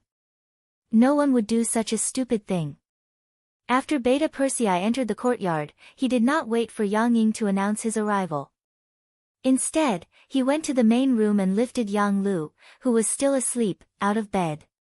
Yang Lu, who had been preparing to have a good night's sleep, was furious when he was disturbed. He wanted to get angry, but when he saw that it was Beta Persei, his anger quickly disappeared and he said timidly, Second brother, why are you here? When people lived in this world, there would usually be a few people who were afraid of them. There were 3 people that Yang Lu was afraid of. Yang Qindong was naturally the first to bear the brunt, followed by Tiger's Mane and then Beta Persei. Now that Beta Persei had appeared, it was no wonder that he became so obedient. I'm here to congratulate you. The anger on Beta Persei's face had disappeared and was replaced by a smile. Yang Lu did not see that this was the calm before the storm.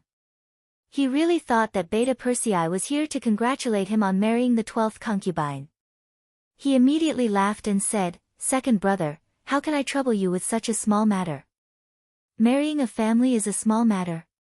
Then tell me, what is a big matter? Beta Persei was still not angry and still had a smile on his face. Yang Lu's face showed an awkward smile. I'm just afraid that second brother will scold me. I'm talking about you. The smile on Beta Persei's face began to fade. Without warning, Yang Lu suddenly shouted, I'm talking about you. How long have you been in the beginning city and you've already married the 12th concubine? Do you know that the young master only has 7 concubines now? How can you be so unrestrained? What are you thinking, huh? The sudden roar fell into Yang Lu's ears and he only felt that his eardrums were buzzing. His second brother's voice was really loud.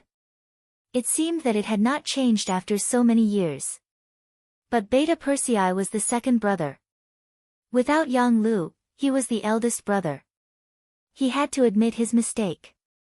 He could only lower his head and pretend to admit his mistake. Second brother, thank you for your reminder. I promise that such a thing will not happen in the future. Yang Lu bowed his head and admitted his mistake, making Beta Persei feel like he had not found his opponent yet.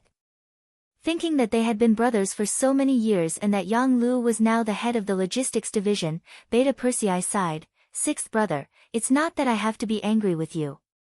If you really like this kind of thing, you can just find some in private. Why do you have to marry all of them? You even made such a big fuss and invited so many people to congratulate you. Don't you think you're looking for trouble? Also, who are those people outside the courtyard? I think most of them are businessmen. Did you use your private power to sell some of the logistics division's things? No, how is that possible? Yang Lu jumped up. Second brother, you're the first logistics division head. You should know that some things are likely to be discarded if they're left for too long. Young master also said that we have to learn how to make use of trash. That's why I had no choice but to sell them. But these things are all recorded and can be checked. The money will eventually be sent to the higher-ups. Every income has Castellan Yumion's signature. How could I do anything? At most. At most what? Beta Persei asked nervously. At most, I'll sell more to whoever is closer to me. But the price will still be the same. We won't lose out. Yang Lu looked like he was making a solemn vow. Yang Air had been a logistics division commander before, and he was the first logistics division commander, so he naturally knew how much power this position had. Not only did he have the authority to manage the captives and spoils of war, but he also had to take care of some of the goods that were transported from Crimson City and other places.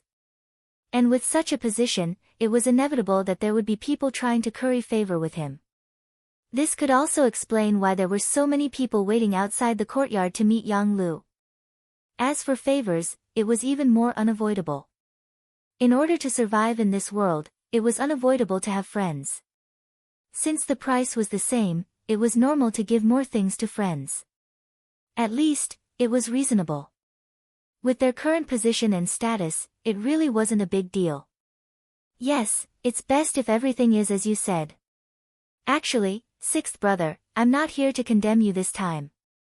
I just want to remind you. You have to know that it wasn't easy for us to follow the young master to this day.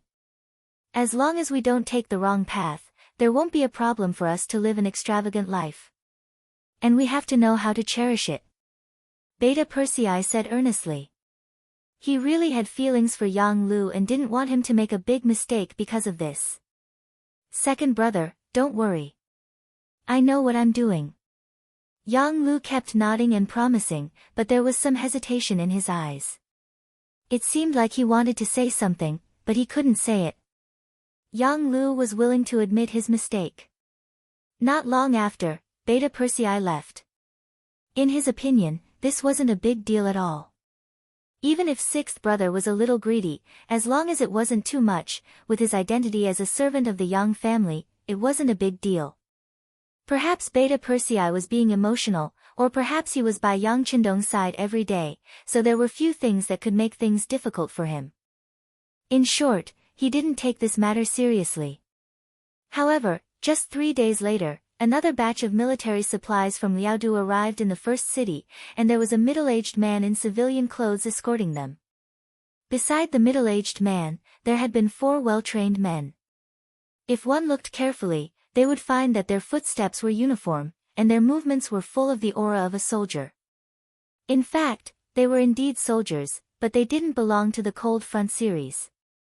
Instead, they belonged to the Action Bureau of the Anti-Corruption Department. The middle-aged man who was protected by the 4 of them had a great background. His surname was Wu Wei. Wu Wei's name was naturally not famous in the first city, but if it was mentioned in Crimson City, there would be very few people who didn't know about it. This was because Wu Wei was the deputy chief of the Anti-Corruption Department, and also the director of the Action Bureau of the Anti-Corruption Department. He was one of the right-hand men of Minister Wu Qian. It was obviously not an ordinary case that alarmed Wu Wei, the deputy chief, to come to the first city. In other words, an ordinary case wouldn't alarm someone like him. In fact, he came here for Yang Lu's matter. The Anti-Corruption Department of Crimson City and the Supervision Department had already received many letters of complaint from the Anti-Corruption Branch and the Supervision Department. The target was Yang Lu alone. The content of the report involved all aspects, such as money problems, abuse of power, and even the matter of him marrying an underage girl as a concubine. Considering Yang Lu's special background and status, the departments in charge of supervision in the first city naturally didn't dare to casually deal with him. They only reported the matter to the city lord, Yu Mian, who had the duty of supervising them. Yu Mian was also a smart person. After seeing that the people who reported were all pointing at Yang Lu, he didn't dare to make a decision on his own. Instead, he informed his father, Yu Qian, by telegram. Not long after that, he acted as if nothing had happened and didn't care about this matter. However, he consciously kept a certain distance from Yang Lu. It wasn't until the head of the city's internal supervision department, who hadn't received any news for a long time, found Yu Mian again that he said with a troubled expression, "You know what kind of person he is. We don't have the authority to deal with him. Let's report it." Just like that, the letters were finally sent to Crimson City through a secret channel and placed on the desk of the Anti-Corruption Department's minister, Wu Qian.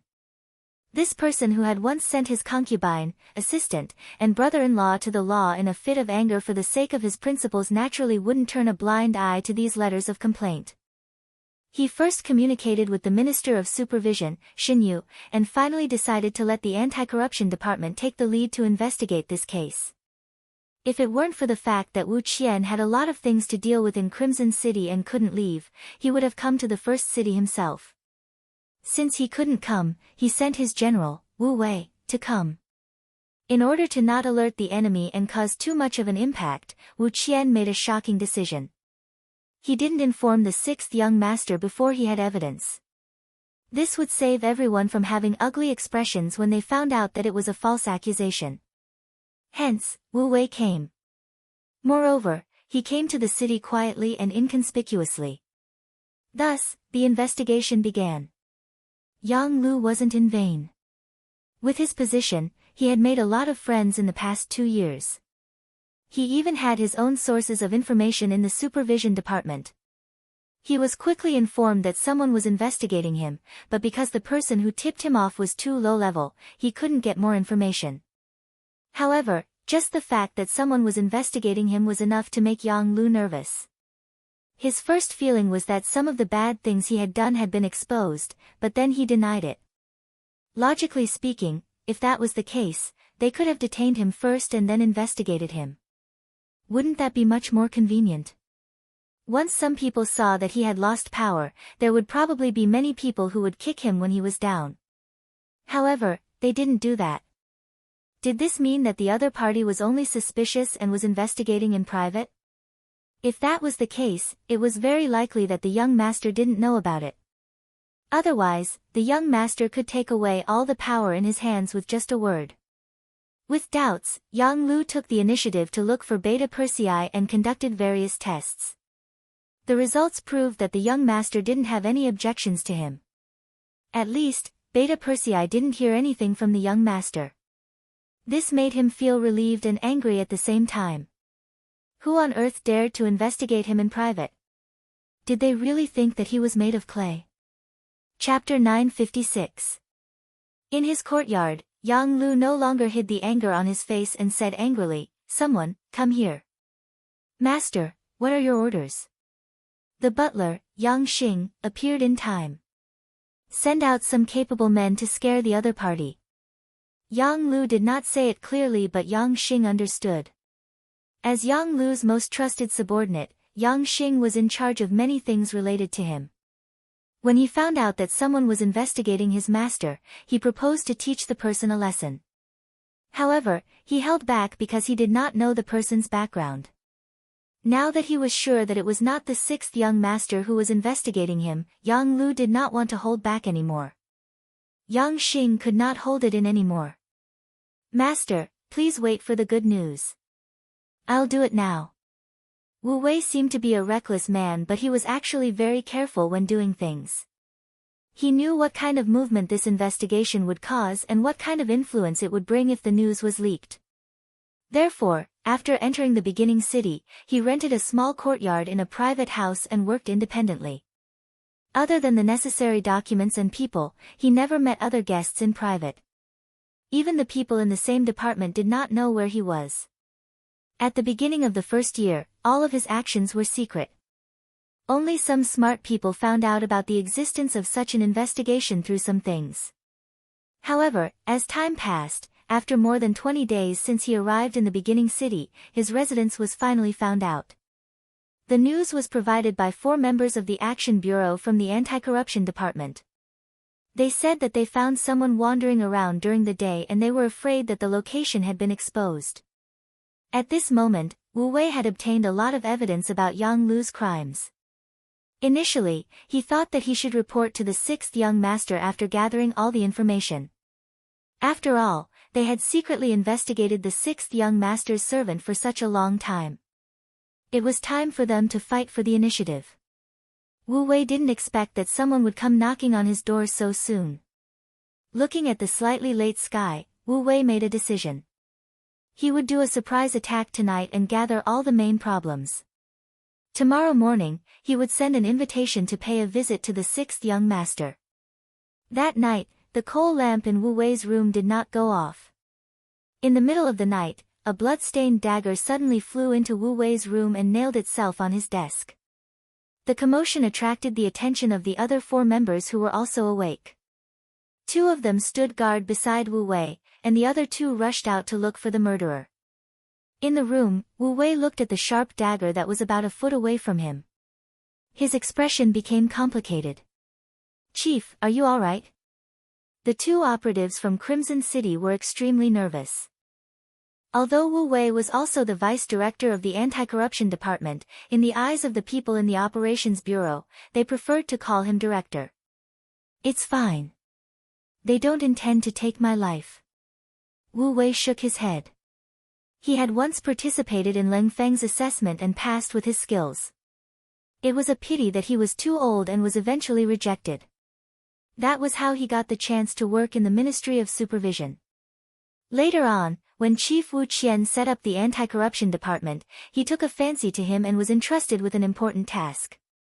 That was how he got his current position. It was precisely because his position was high enough that he was able to perceive more things when looking at things. He knew that it would not be easy to investigate Yang Lu, a servant of the Yang family. In the worst-case scenario, his life would be in danger. Now, it seemed that everything had come true. "All right, you guys go and have a good rest. If nothing goes wrong, no one will come tonight. We can have a good night's sleep and go see the 6th young master tomorrow," Wu Wei said in a normal voice. When the 2 members heard that they were going to see the god in their hearts, the 6th young master, they were extremely excited. Perhaps they were not qualified to see the 6th young master, but it was already an honor to be able to walk around the Yang residence in the origin city. Sure enough, as Wu Wei said, the night passed peacefully. The next morning, after the 5 of them had breakfast, they went straight to the Holy Land Yang residence in the origin city with the invitation card. Ever since Tuoya married Yang Qindong, this place had become the residence of the Heavenly Khan. On the surface, the gatehouse was bigger and wider than before. The number of guards guarding the door had also reached 30 people, a platoon of troops. Once anyone trespassed without orders and permission, according to the rules, they had the right to shoot and would not be punished. When Wu Wei and the others arrived, they saw this scene. Wu Wei took the initiative to hand over his invitation card, and then the guard took it and reported to the inside. Yang Qindong had woken up early. After training, he had already had breakfast with Luan Xiaoyu. At this time, he was enjoying the cool summer morning in the small courtyard. At this time, the captain of the 1st Guard Brigade, Qiu Vi, appeared and respectfully handed over Wu Wei's invitation card. Wu Wei. When Yang Qindong saw the name and official position written on the card, he could not help but be stunned. Luan Xiaoyu, who was peeling oranges for Yang Qindong, had a puzzled look on her face. "Who? Is it Wu Wei, the Vice Minister of the Anti-Corruption Department and the Director of the Action Bureau? Why did Big Brother summon him?" Compared to Yang Qindong, Luan Xiaoyu was obviously more familiar with some of the high-level figures in Crimson City. Hearing that she reported the position based on a person's name, Yang Qindong said with a wry smile, "I didn't summon him. I'm afraid he has other important matters to attend to." "In that case, please." Although he did not know why he did not receive a report in advance when a high-ranking official like Wu Wei appeared in the beginning city, since he was here, it should be an important matter to report. After getting permission, Wu Wei came to a courtyard after 7 or 8 turns and finally saw Yang Qindong, who had been rumored in Crimson City. At this time, Wan Xiaoyu had already entered the house. As a woman, she knew very well when to appear and when to disappear. It was Yang Qindong's first time seeing Wu Wei. After all, when he left Crimson City, this person's identity was not enough to attract his attention. "You're Vice Minister Wu?" "Yes, 6th young master. I'm Wu Wei. This time, I was ordered by the minister to come to the beginning city to investigate something." Wu Wei immediately admitted. "Investigate something?" Yang Qindong pondered the deeper meaning of this sentence. "Yes." Wu Wei nodded in response. It seems that since Vice Minister Wu took the initiative to appear, there should be a conclusion to the investigation. Yang Qindong leaned back on the chair.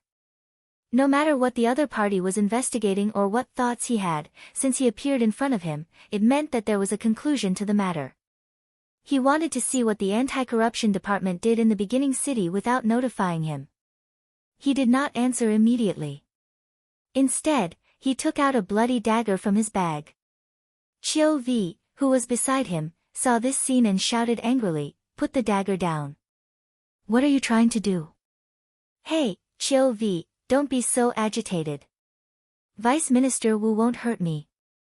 Yang Qindong did not have any intention of moving. He just watched everything calmly. Since Wu Wei had exposed his identity first, he was not here to assassinate him. Wu Wei only remembered the identity of the person in front of him when he was yelled at. Immediately, he said awkwardly, "6th young master, I'm really sorry.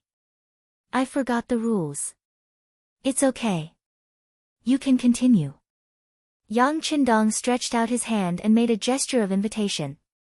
He continued to look at him. Wu Wei was deeply impressed by Yang Qindong's calmness.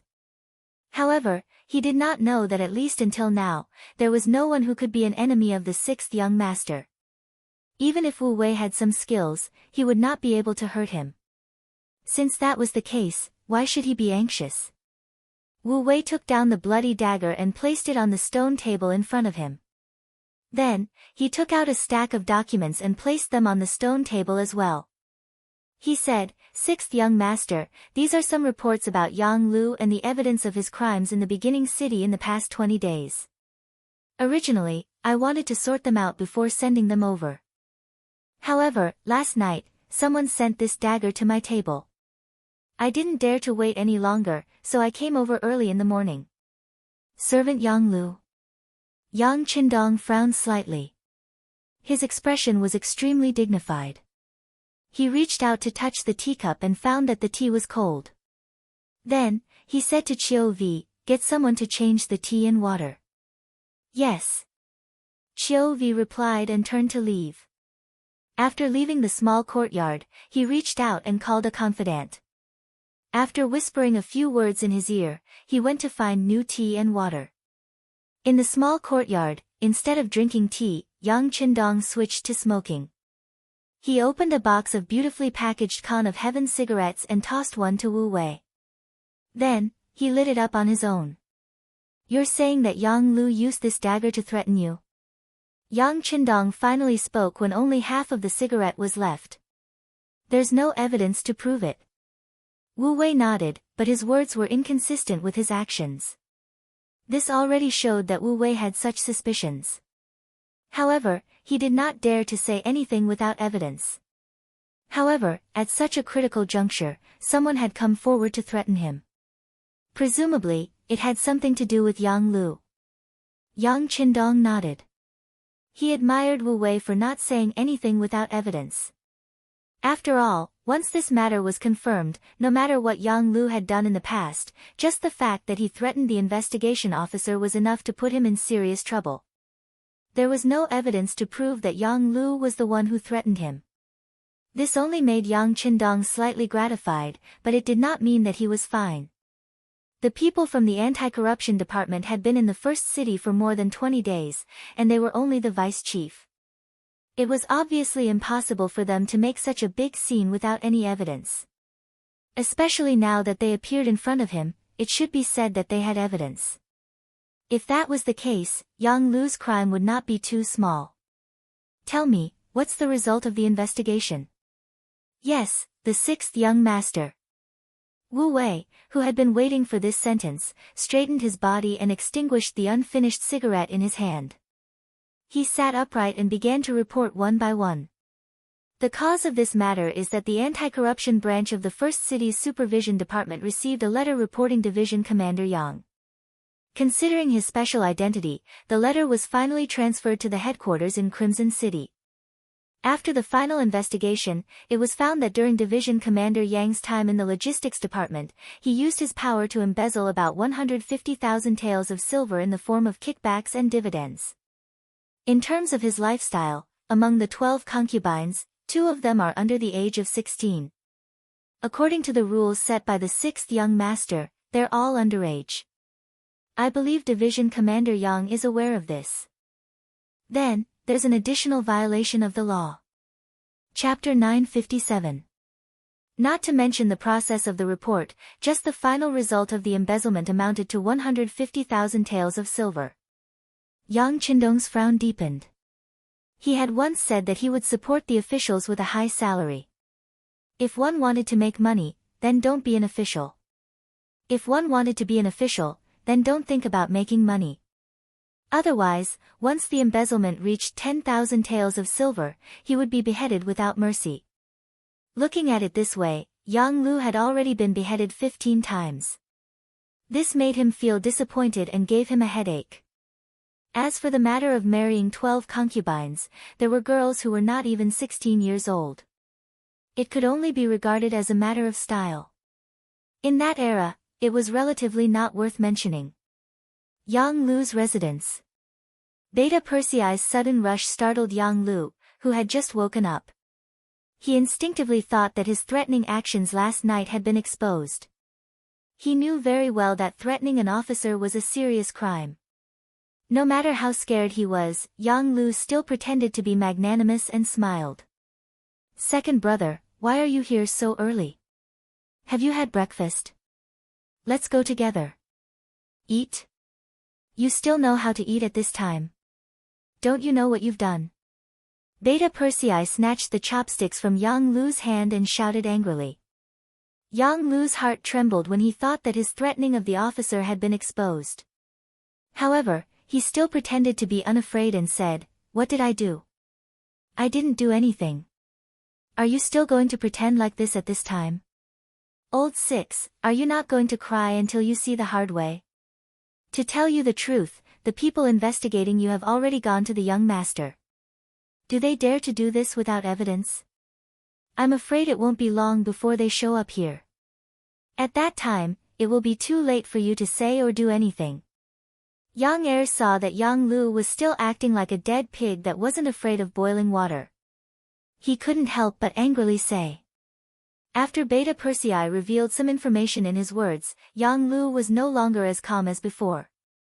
He finally panicked and asked, "Second brother, you said that someone is investigating me. Who is it?"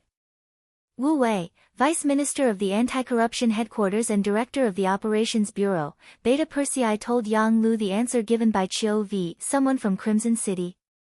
Beta Persei's expression changed again. He originally thought that some of the officials in the origin city did not like him. He knew that the city lord, Yu Mian, had a bad temper. He had tried to sound him out several times and wanted to pull him into the group, but he was rejected. Thus, he wanted to ruin things. However, he did not expect that it would be someone from Crimson City. If that was the case, he would be in deep trouble.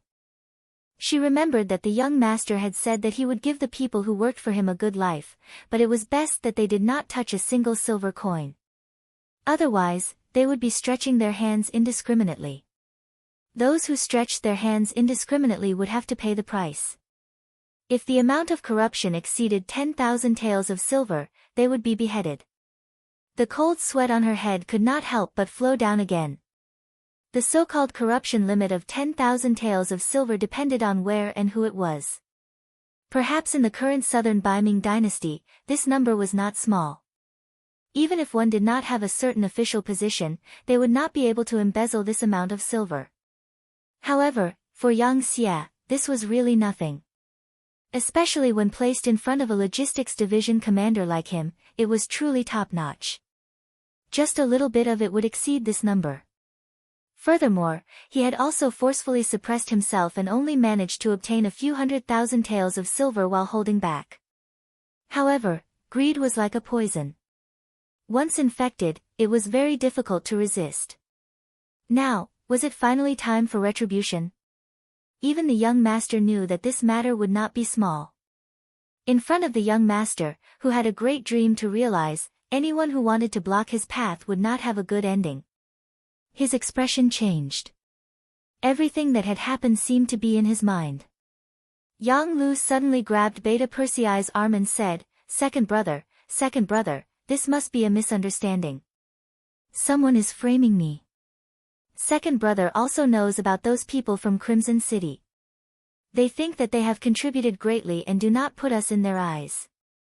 This time, someone must want to deal with us and found an excuse to attack us, the people around the young master.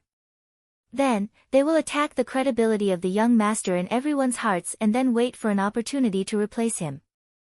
We cannot let their scheme succeed. Beta Persei was originally very angry, but when he heard these words, his expression changed. Perhaps it was because the few Yang family retainers had stayed in Crimson City for too short a time, only Yang Wu remained there and his attention was focused on the royal palace. Thus, they did not get along well with some of the officials in Crimson City, and there was even a faint sense of competition between them. Could it be that these people really did it?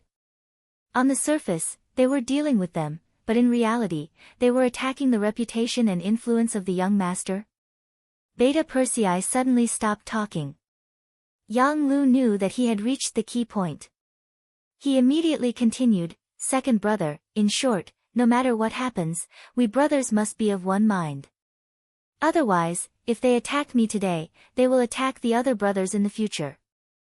Think about it, when third brother was the chief of security, he dealt with many people in Crimson City. They are simply taking revenge. Revenge? Beta Persei nodded first, then shook his head vigorously. But even if it's revenge, if you didn't do anything wrong, what's there to be afraid of? Second brother, everyone makes mistakes. I was just greedy for some money. I really didn't mean to harm the young master. If something happens to me, second brother, please help me. Yang Lu knew that this was not the time to be arrogant. He should lower his head when he should. He was just avoiding the main point and dwelling on the trivial. Just as Beta Persei and Yang Lu were still in the room, a group of black-clothed guards broke through the mansion's gate. They were fully clad in armor, with only their noses and mouths exposed. Suddenly, the guards of Yang Qindong's relatives appeared. The leaders were Ba Daojiang and Peng Yu. These two were also old men who had followed Yang Qindong for many years. They had been with him for many years. Yang Qindong had intended to send them to serve in the army several times, but these two seemed to have set their sights on the sixth young master. Other than the guards, they would not go anywhere else no matter what. Therefore, each of them only had the rank of major, but because of this, they were more trusted by Yang Qindong. Many important things would be done by them. The two of them came here this time under orders to bring Yang Lu back. As Yang Qindong's servant and also the head of the logistics division, Yang Lu could be said to have a lot of power in his hands. If he really wanted to do something, even the current city lord, Yu Mian, had no right to ask or interfere. His mansion had always been regarded as the safest place. However, today, someone had barged in. Butler Yang Ying immediately rushed out with more than a dozen guards, looking like he was going to punish them. Butler, they seemed to be from the Ares guards. A guard who was about to rush forward saw the identity of the intruder and immediately stopped in his tracks. When the other guards heard this, they carefully identified the intruder and came to the same conclusion, so they all stood still. That's right, sixth brother Yang usually treated them well, but if they were to become enemies with the battle god because of this, they would never do that. Everyone in the first city knew that without the Aries guards, they would not have everything they had now. As Yang Lu's trusted butler, Yang Ying knew very well about Yang Lu's matters. He knew that once this matter was discovered, he would not be able to escape death. Therefore, he usually treated these guards well, so that when such a day came, they would be able to use their strength to at least kill a path of blood to save sixth brother Yang. In fact, this worry was not without reason. It was just that when the situation really happened, the guards that he had prepared with extraordinary skills did not even have the courage to move. At that moment, he was extremely angry, but there was nothing he could do. No one stopped the guards from entering the courtyard and quickly found Yang Lu's room. When they saw that Beta Persei was also in the room, Ba Daojiang and Peng Yu looked at each other and took 2 steps forward together. Second brother, sixth brother, the young master invites you in. Please don't make things difficult for us guards. As Yang Qindong's personal guards, they naturally respected the Yang family's servants. Usually, if someone wanted to harm them, they would not let them pass. But now, the order was personally given by the 6th young master, so everything was different. Second brother. Seeing that the young master's personal guards had appeared, Yang Lu's eyes revealed a hint of longing and pleading as he looked at Beta Persei. Faced with Yang Lu's pleading eyes, Beta Persei gently shook his head. He would not disobey the young master's orders no matter what. He took the initiative to step aside and said with red eyes, "Sixth brother, don't worry. Second brother will plead for you. When the time comes, just say whatever you want to say. Don't hide anything. You know the young master. He hates it when people lie to him." Second brother. Yang Lu knelt on the ground. He was afraid that he would not be able to come back this time. Before he fell into the young master's hands, as long as Beta Persei gave the order to let him escape, the personal guards would not stop him. This might be his only chance. Okay, don't beg me. Reflect on yourself and perform well. Take him away. Beta Persei turned his head to the side. He would not stop the personal guards from taking action. He did not have the authority and courage to do so. Sorry for offending sixth brother. Ba Daojiang and Peng Yu stepped forward and supported Yang Lu, who could not stand up due to fear, on his left and right. Then, they turned around and left.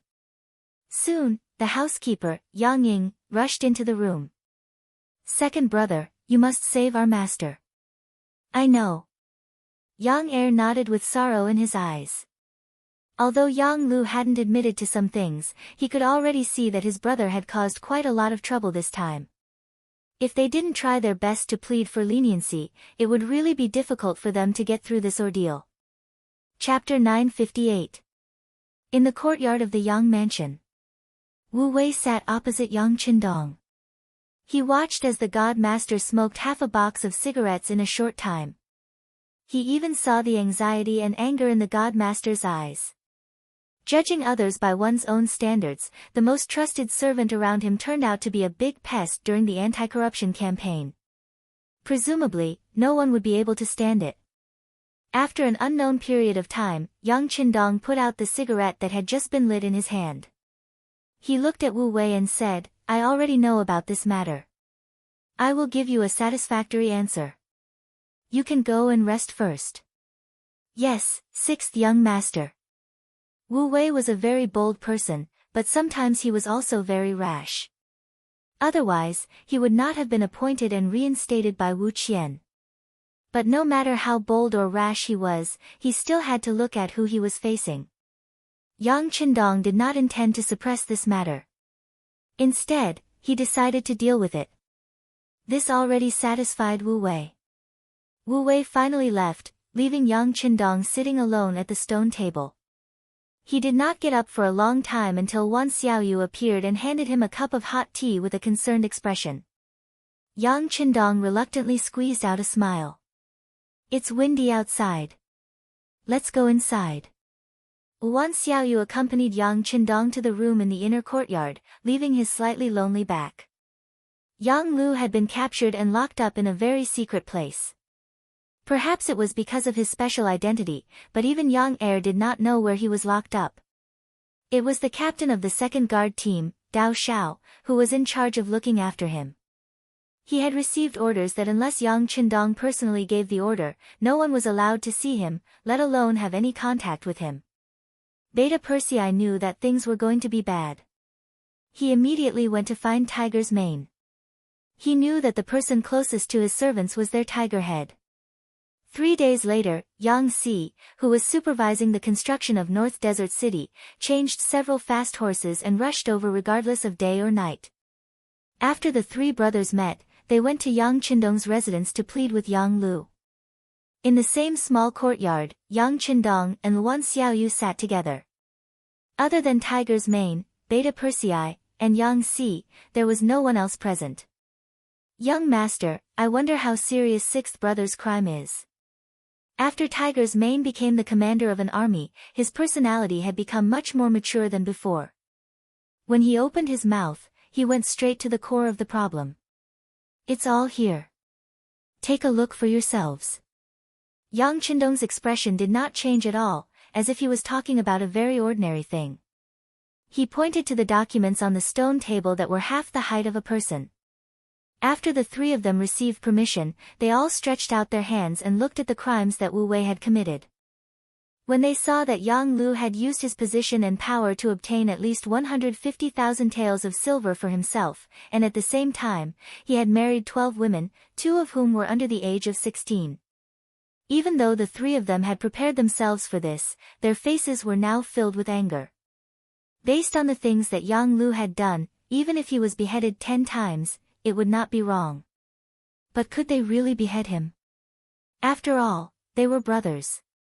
When Yang Xia was still very weak, they were the ones who worked together every day by the young master's side, waiting for orders. Now that someone was in trouble, they should stand up and help each other. After the 3 of them finished looking at the documents, they knew that they could not plead for mercy.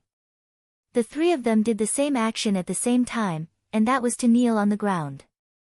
Their knees were close to the ground, and their chests were straight as they knelt in front of Yang Qindong. As if he already knew that the 3 of them would do this, Yang Qindong did not even blink his eyes. On the other hand, Luan Xiaoyu who was at the side was shocked. She wanted to stand up and say something, but she was Yang Qindong's wife. At this time, it was not appropriate for her to say anything. The weather at the beginning of May was already very warm. After 9 o'clock in the morning, it started to get hot. When the sun shone, Yang Qindong had already brought Luan Xiaoyu back to the house. The 3 people in the courtyard did not move at all. They let the sun shine on their bodies, and then they were sweating profusely.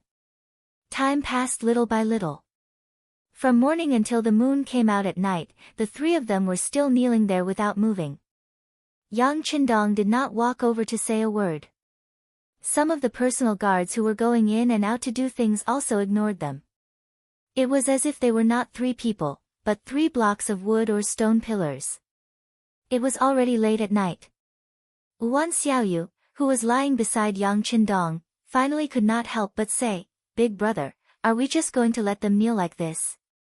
I heard that Yang Lu used to guard the Yang family manor in Baiming's capital for more than 2 years. Did Beta Persei look for you, or did Tiger's mane tell you in advance?" Yang Qindong closed his eyes and said in a very calm voice. "Yes. It was the 2 of them who looked for me together yesterday. They said that they wanted me to say some good words in front of Big Brother.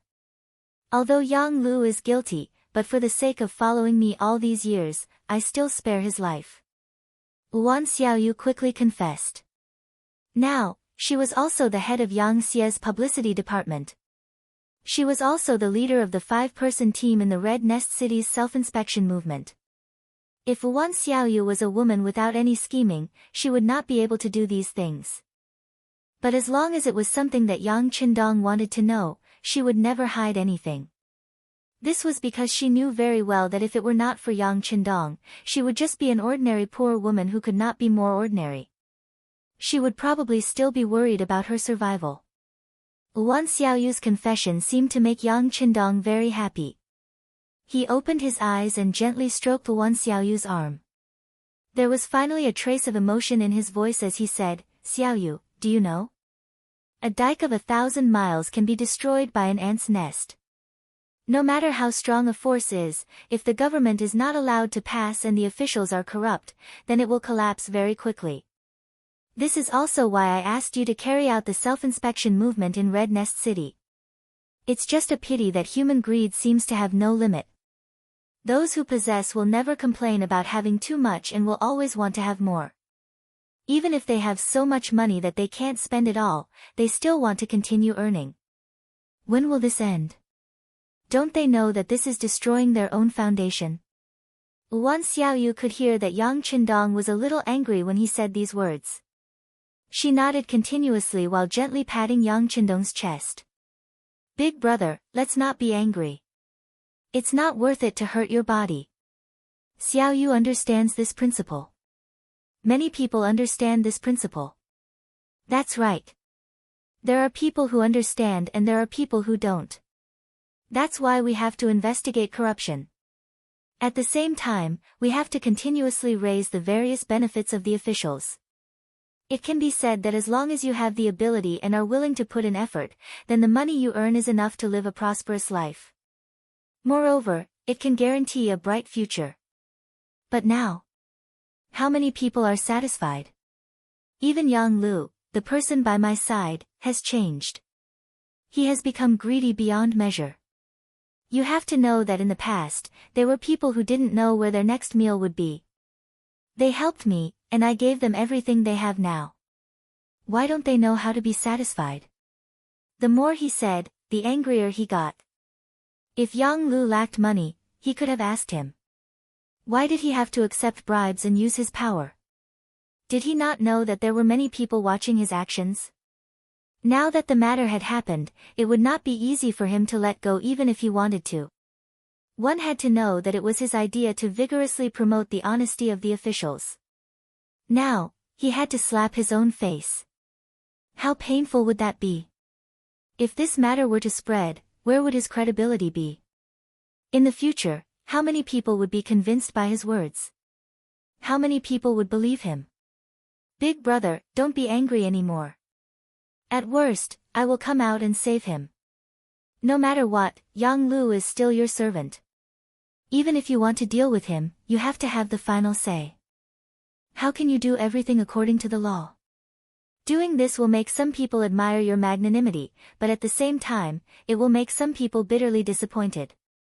Although it is said that merits cannot offset demerits, merits are merits. Based on the fact that I have guarded the Yang family manor for more than 2 years and protected the safety of second sister and fourth sister, nothing can happen to me. Wan Xiaoyu changed her gentle appearance from before and became much more unyielding as she spoke. Wan Xiaoyu had carefully thought about these words for a day.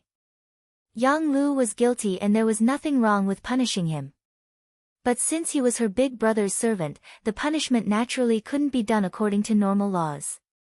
Otherwise, where would her big brother's superiority lie? Wan Xiaoyu was a woman. She was the kind of conservative woman in ancient times who regarded her husband as her sky. She didn't know what it meant when a prince was punished the same as a commoner. She also didn't know what freedom and democracy were. She only knew that Yang Xie's family business was painstakingly built by her big brother. Then, he was the king of this power, the only king. No one could stop the king's decision. Otherwise, it would be disobeying the king's orders and going against the king. That would be bad people. No one could go against the king's will. This time, since the king was in trouble, as the king's woman, she should stand out and solve the problem. As for how to do it, she already had a plan and decision in her heart. You will handle it. Yang Qindong looked at Wan Xiaoyu with a suspicious gaze. His face was full of disbelief. Yes, if big brother believes Xiaoyu, then leave this matter to me. Yes, I plan to solve it like this. As she spoke, she put her small mouth next to Yang Qindong's ear and whispered a few words. Yang Qindong's gloomy expression finally returned to normal. His face also showed a trace of relaxation. You came up with this idea. It was Xiaoyu who came up with it. But I don't know if it will work. Wan Xiaoyu didn't dare to claim the credit. Yes, it should work. Hee, didn't you say that Yang Lu is my servant? Of course, I have the final say in how to deal with him. Hee, I suddenly don't feel sleepy anymore. Why don't we do something? After solving the problem in his heart, Yang Qindong seemed to be more cheerful in an instant. When he looked at Wan Xiaoyu, there was an indescribable expression on his face. Chapter 959. Big brother, what are you going to do? Wan Xiaoyu pretended not to understand anything and asked. However, she soon screamed, followed by giggles and shyness. In the blink of an eye, it was the next morning. Yang Qindong got up and exercised as usual. After breakfast, he came to the courtyard and saw the three people who were still kneeling. They were Tiger's Mane, Beta Persei, and Yang Si. Get up, with a sigh, Yang Qindong looked at the three of them with a somewhat complicated gaze. Young master, the three of them raised their heads at the same time and said in a hoarse voice. I know what you want to say. Sixth Madam has already taken care of the matter. It won't be long before Yang Lu is released. However, he can't be the logistics division commander anymore, nor can he stay here in the first city. Let him go to the Southern Ming Empire to collect intelligence. Yang Qindong, who made the final decision, announced his decision in front of the three of them. No matter what, Yang Lu was still someone close to him and everyone knew this fact. If something really happened to him, it was inevitable that some people with ulterior motives would think too much. This would be detrimental to the stability and unity of Yang Xie. For the sake of the overall situation, Yang Lu could not die. However, although he could be spared from death, he could not be forgiven. It was necessary to arrange for him to leave the first city. As for what would happen after he went to the Southern Ming Empire, it would all depend on his personal ability. Thank you, young master. When the three of them heard the result they wanted, they kowtowed to Yang Qindong again to express their sincere gratitude. Don't thank me. Yang Lu is your brother and also my brother. However, we are brothers. If he does something wrong, he will be punished. No one is an exception on this point. Yang Qindong shook his head and did not accept their gratitude. This sentence made the three of them look embarrassed.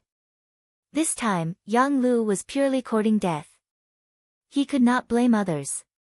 Since he did something wrong and someone came to investigate, he should take the initiative to admit his mistake and actively cooperate. However, not only did he not repent, but he also sent people to threaten the personnel handling the case. Was this not an additional crime? Fortunately, the young master was a sentimental person and gave him a way out in the end. As for sending Yang Xie to the Southern Ming Empire, the three brothers did not have any objections. With the current strength of Yang Xie, no matter where he went, his influence was not small. Although the Southern Ming Empire belonged to the rear of the enemy, they did not have a falling out with Yang Xie. As long as he was willing to work hard, he might be able to make a great contribution and return to the forefront. This was also a good way to train himself. The three brothers all agreed with Yang Qindong's decision. In the following time, Yang Qindong first asked Yang Si about the construction of North Desert City. When he found out that the outer city was already built, the development of the inner city was also proceeding according to plan, and the city lord Mao Xiang had also entered his role and was doing everything, he transferred Yang Si back and let him take over the position of the Logistics Division Commander. Yang Si, the task of the Logistics Division Commander is very important and involves many things. After you take over this heavy responsibility, you must do it well and strive for a better performance. Let others see that you family retainers are very capable and can also be given heavy responsibilities. Yes, young master, please rest assured. What happened to Yang Lu will definitely not happen to me. I will definitely not embarrass you. Yang Si vowed solemnly and said from the bottom of his heart at the same time. A young family retainer had already died in this position full of benefits. He definitely could not allow the same thing to happen a second time. Okay, I believe you. And Tiger's Man, the training of the new army still needs to be strengthened. I have emphasized more than once that we need elite soldiers, not quantity. As for those who join the army because of connections or because of old age, if they are not suitable, we must be ruthless and replace them. As for the problem of manpower, there is even less to worry about. We can replenish them from the logistics division at any time. In short, the new army must be prepared to go to the front lines at any time and must win. Yes, young master. In fact, we have always been doing this. The logistics division has about 20,000 soldiers on standby. Usually, they work in the fields and carry out military training. Once they need people, they will enthusiastically participate. After all, no army is better than our 5-star army in terms of treatment. There is never a need to worry about their enthusiasm. Tiger's man nodded heavily. He almost used his head to guarantee that the new army was an army that could be brought out at any time and that could win any battle at any time. Yes, good treatment and high pay are the reasons why these people are willing to join the army. Just look at how the law and order can be stabilized so quickly after we have occupied so many places in the past few years. Are these people willing to be enslaved? Don't they have a sense of belonging to their nation? No, it is because we can bring them a better life. We can bring them the life that they have always wanted. After the country is occupied, their lives are better than before. They can choose to work in the fields, to do business, and to work in the factories to earn money. They don't need to live like before with no goals and no hope in their lives. This is everything that we have brought to them and also the reason why they chose us. But do you know that the appearance of a big corruption will change the world's impression of us? Corrupt officials are all sucking blood, regardless of whether it is the country's or the people's, it is all ill-gotten wealth. Once there are many such officials, only the people will suffer. Once they can't live anymore, what do you think they will do? They will choose to rebel and kill us. Therefore, the honesty of the officials is very important. They represent not only themselves but also a force and a powerful country. This time, Yang Qindong said a lot of things in front of the three of them for the first time. It could be said that he was inspired by Yang Lu's matter. After saying this, Yang Qindong seemed to be a little dispirited. He waved his hand and said, "Well, Yang Lu should be released now. As brothers, go and see him and tell him what to do next. By the way, tell him that as long as he is willing to work hard and make achievements, I will see him again one day. If he continues to sink, then let's look at each other in the martial arts world." Yang Qindong made a break between himself and his servant, Yang Lu. On the other side, Wan Xiaoyu went out in the morning and found Wu Wei, who was staying in the guest house of the beginning city. The matter of the servant, Yang Lu, had been investigated. Wu Wei had relieved himself of the heavy responsibility. The next step was to wait for the results. Taking advantage of this time, he walked around the beginning city and checked the anti-corruption branch in the city. Once again, he talked about the importance of anti-corruption in front of his subordinates. When he woke up this morning, he originally wanted to go to the supervision branch in the city. Yesterday, they invited him to give a speech. The supervision and anti-corruption departments seemed to be independent, but they were inextricably linked in many things. He must give them face. However, Wan Xiaoyu came, and all the plans had to be changed. In a bright room in the guest house, Wan Xiaoyu dismissed everyone and met Wu Wei alone. "Vice Minister Wu, please take a seat." Wan Xiaoyu imitated Yang Qindong's appearance. While fiddling with the tea ceremony, she looked at Wu Wei, who entered the room with a smile on her face. "I don't dare.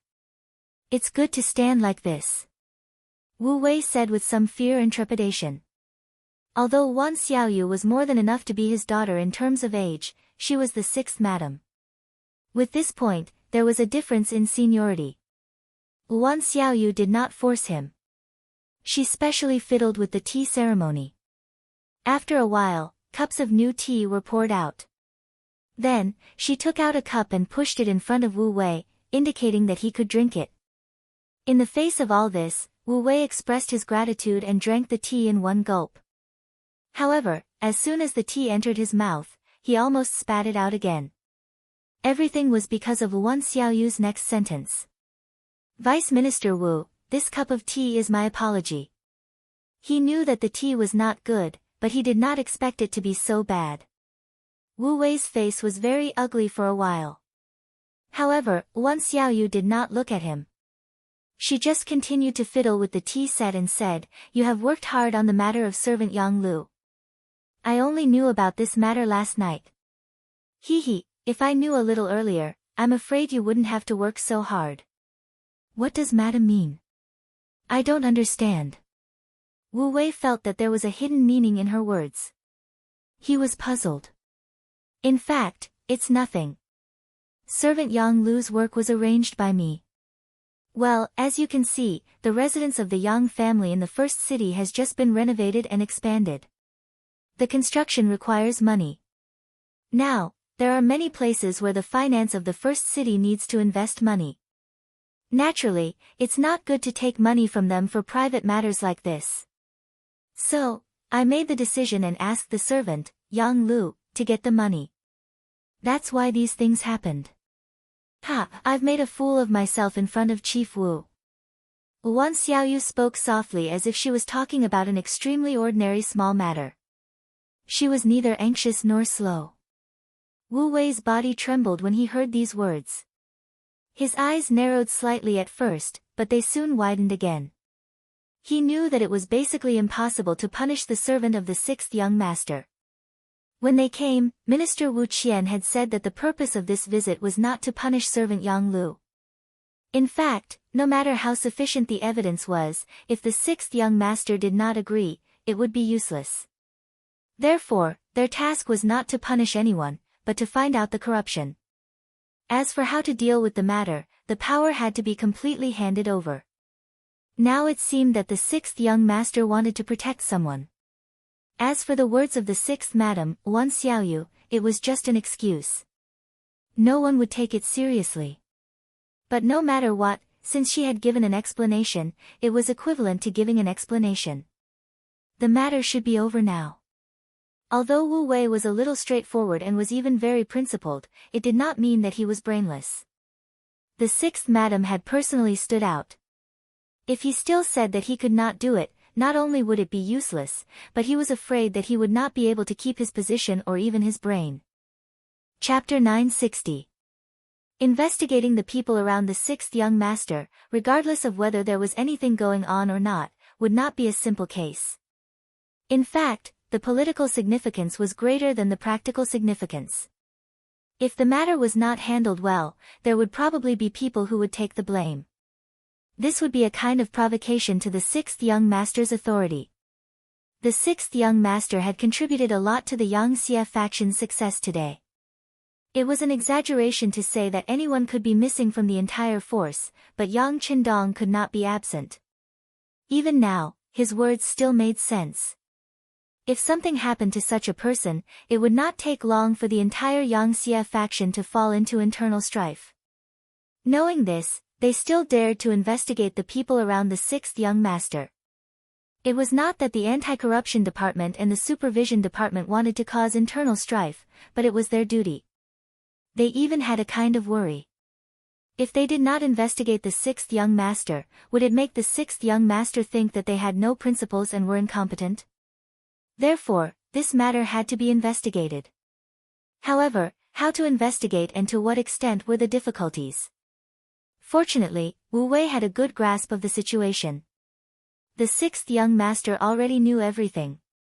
Now that the sixth young mistress had appeared to plead for mercy, a suitable excuse was placed in front of him. Of course, Wu Wei knew what to do. I see.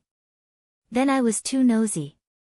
Showing an expression of sudden realization, Wu Wei cooperated with Wan Xiaoyu's acting very well. Wan Xiaoyu also felt relieved when she saw Wu Wei's attitude. The other party's compromise was enough to prove one thing. That was, the anti-corruption department did not have the intention to target Big Brother. They were just doing their job. Even so, what should be praised should be praised. That's right. This time, we've outsmarted ourselves. If I knew this would happen, I would have told the matter in advance. It wouldn't have been so troublesome. Of course, Through this matter, it can be seen that the anti-corruption department and the supervision department's performance is very satisfactory. I believe that the sixth young master will also know. Wan Xiaoyu said with a smile. This was tantamount to settling the matter. The matter of the servant Yang Lu ended just like that. Your performance has been praised by the sixth young master. As for what to do next, it was none of other people's business. Wu Wei knew that the conversation had come to an end at this point. He tactfully cupped his fist and said goodbye. Sixth young mistress, this time, I have been out for a long time. I want to leave with the next carriage to report back. Very well. A sincere smile bloomed on Wan Xiaoyu's face once again. She then waved her hand and Wu Wei retreated out of the door. With the appearance of Wan Xiaoyu, she found a suitable excuse to suppress the matter of the servant Yang Lu. At this time, Yang Lu was also young mistresses and was being reprimanded and educated by the young mistress. Although Yang Lu's life was saved, he had done something wrong. If he couldn't mentally recognize his mistakes, who knew if he would make the same mistake next time? For this reason, Tiger's man and the other two talked to him earnestly for a full 4 hours. In the end, Yang Lu kept thanking the three brothers and admitted that he was indeed wrong. Only then did the matter come to an end. Old Six, the young master still has feelings for you and is full of hope. However, you have done something wrong, so this time when you go to the southern Ming kingdom, you should perform well. They've sent assassins to deal with young master several times. This time, you can go and investigate these things properly. With third brother, the director of the security bureau, you can rest assured and do what you want. Hu Mang acted like a big brother and said in a lecturing tone. Yes, thank you Tiger's man for your concern. I know what to do. Yang Lu's face still had the joy of surviving a disaster. Yang Lu was safe and was only punished to work in the southern Ming kingdom. This was already a good result. At the very least, Hu Mang, Yang Er, and Yang Si were very satisfied. However, they had neglected one thing, and that was that it was easier to change mountains and rivers than to change a person's nature. No matter what, Yang Lu used to be an independent figure.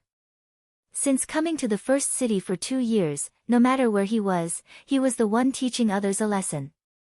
This made him accustomed to being high and mighty.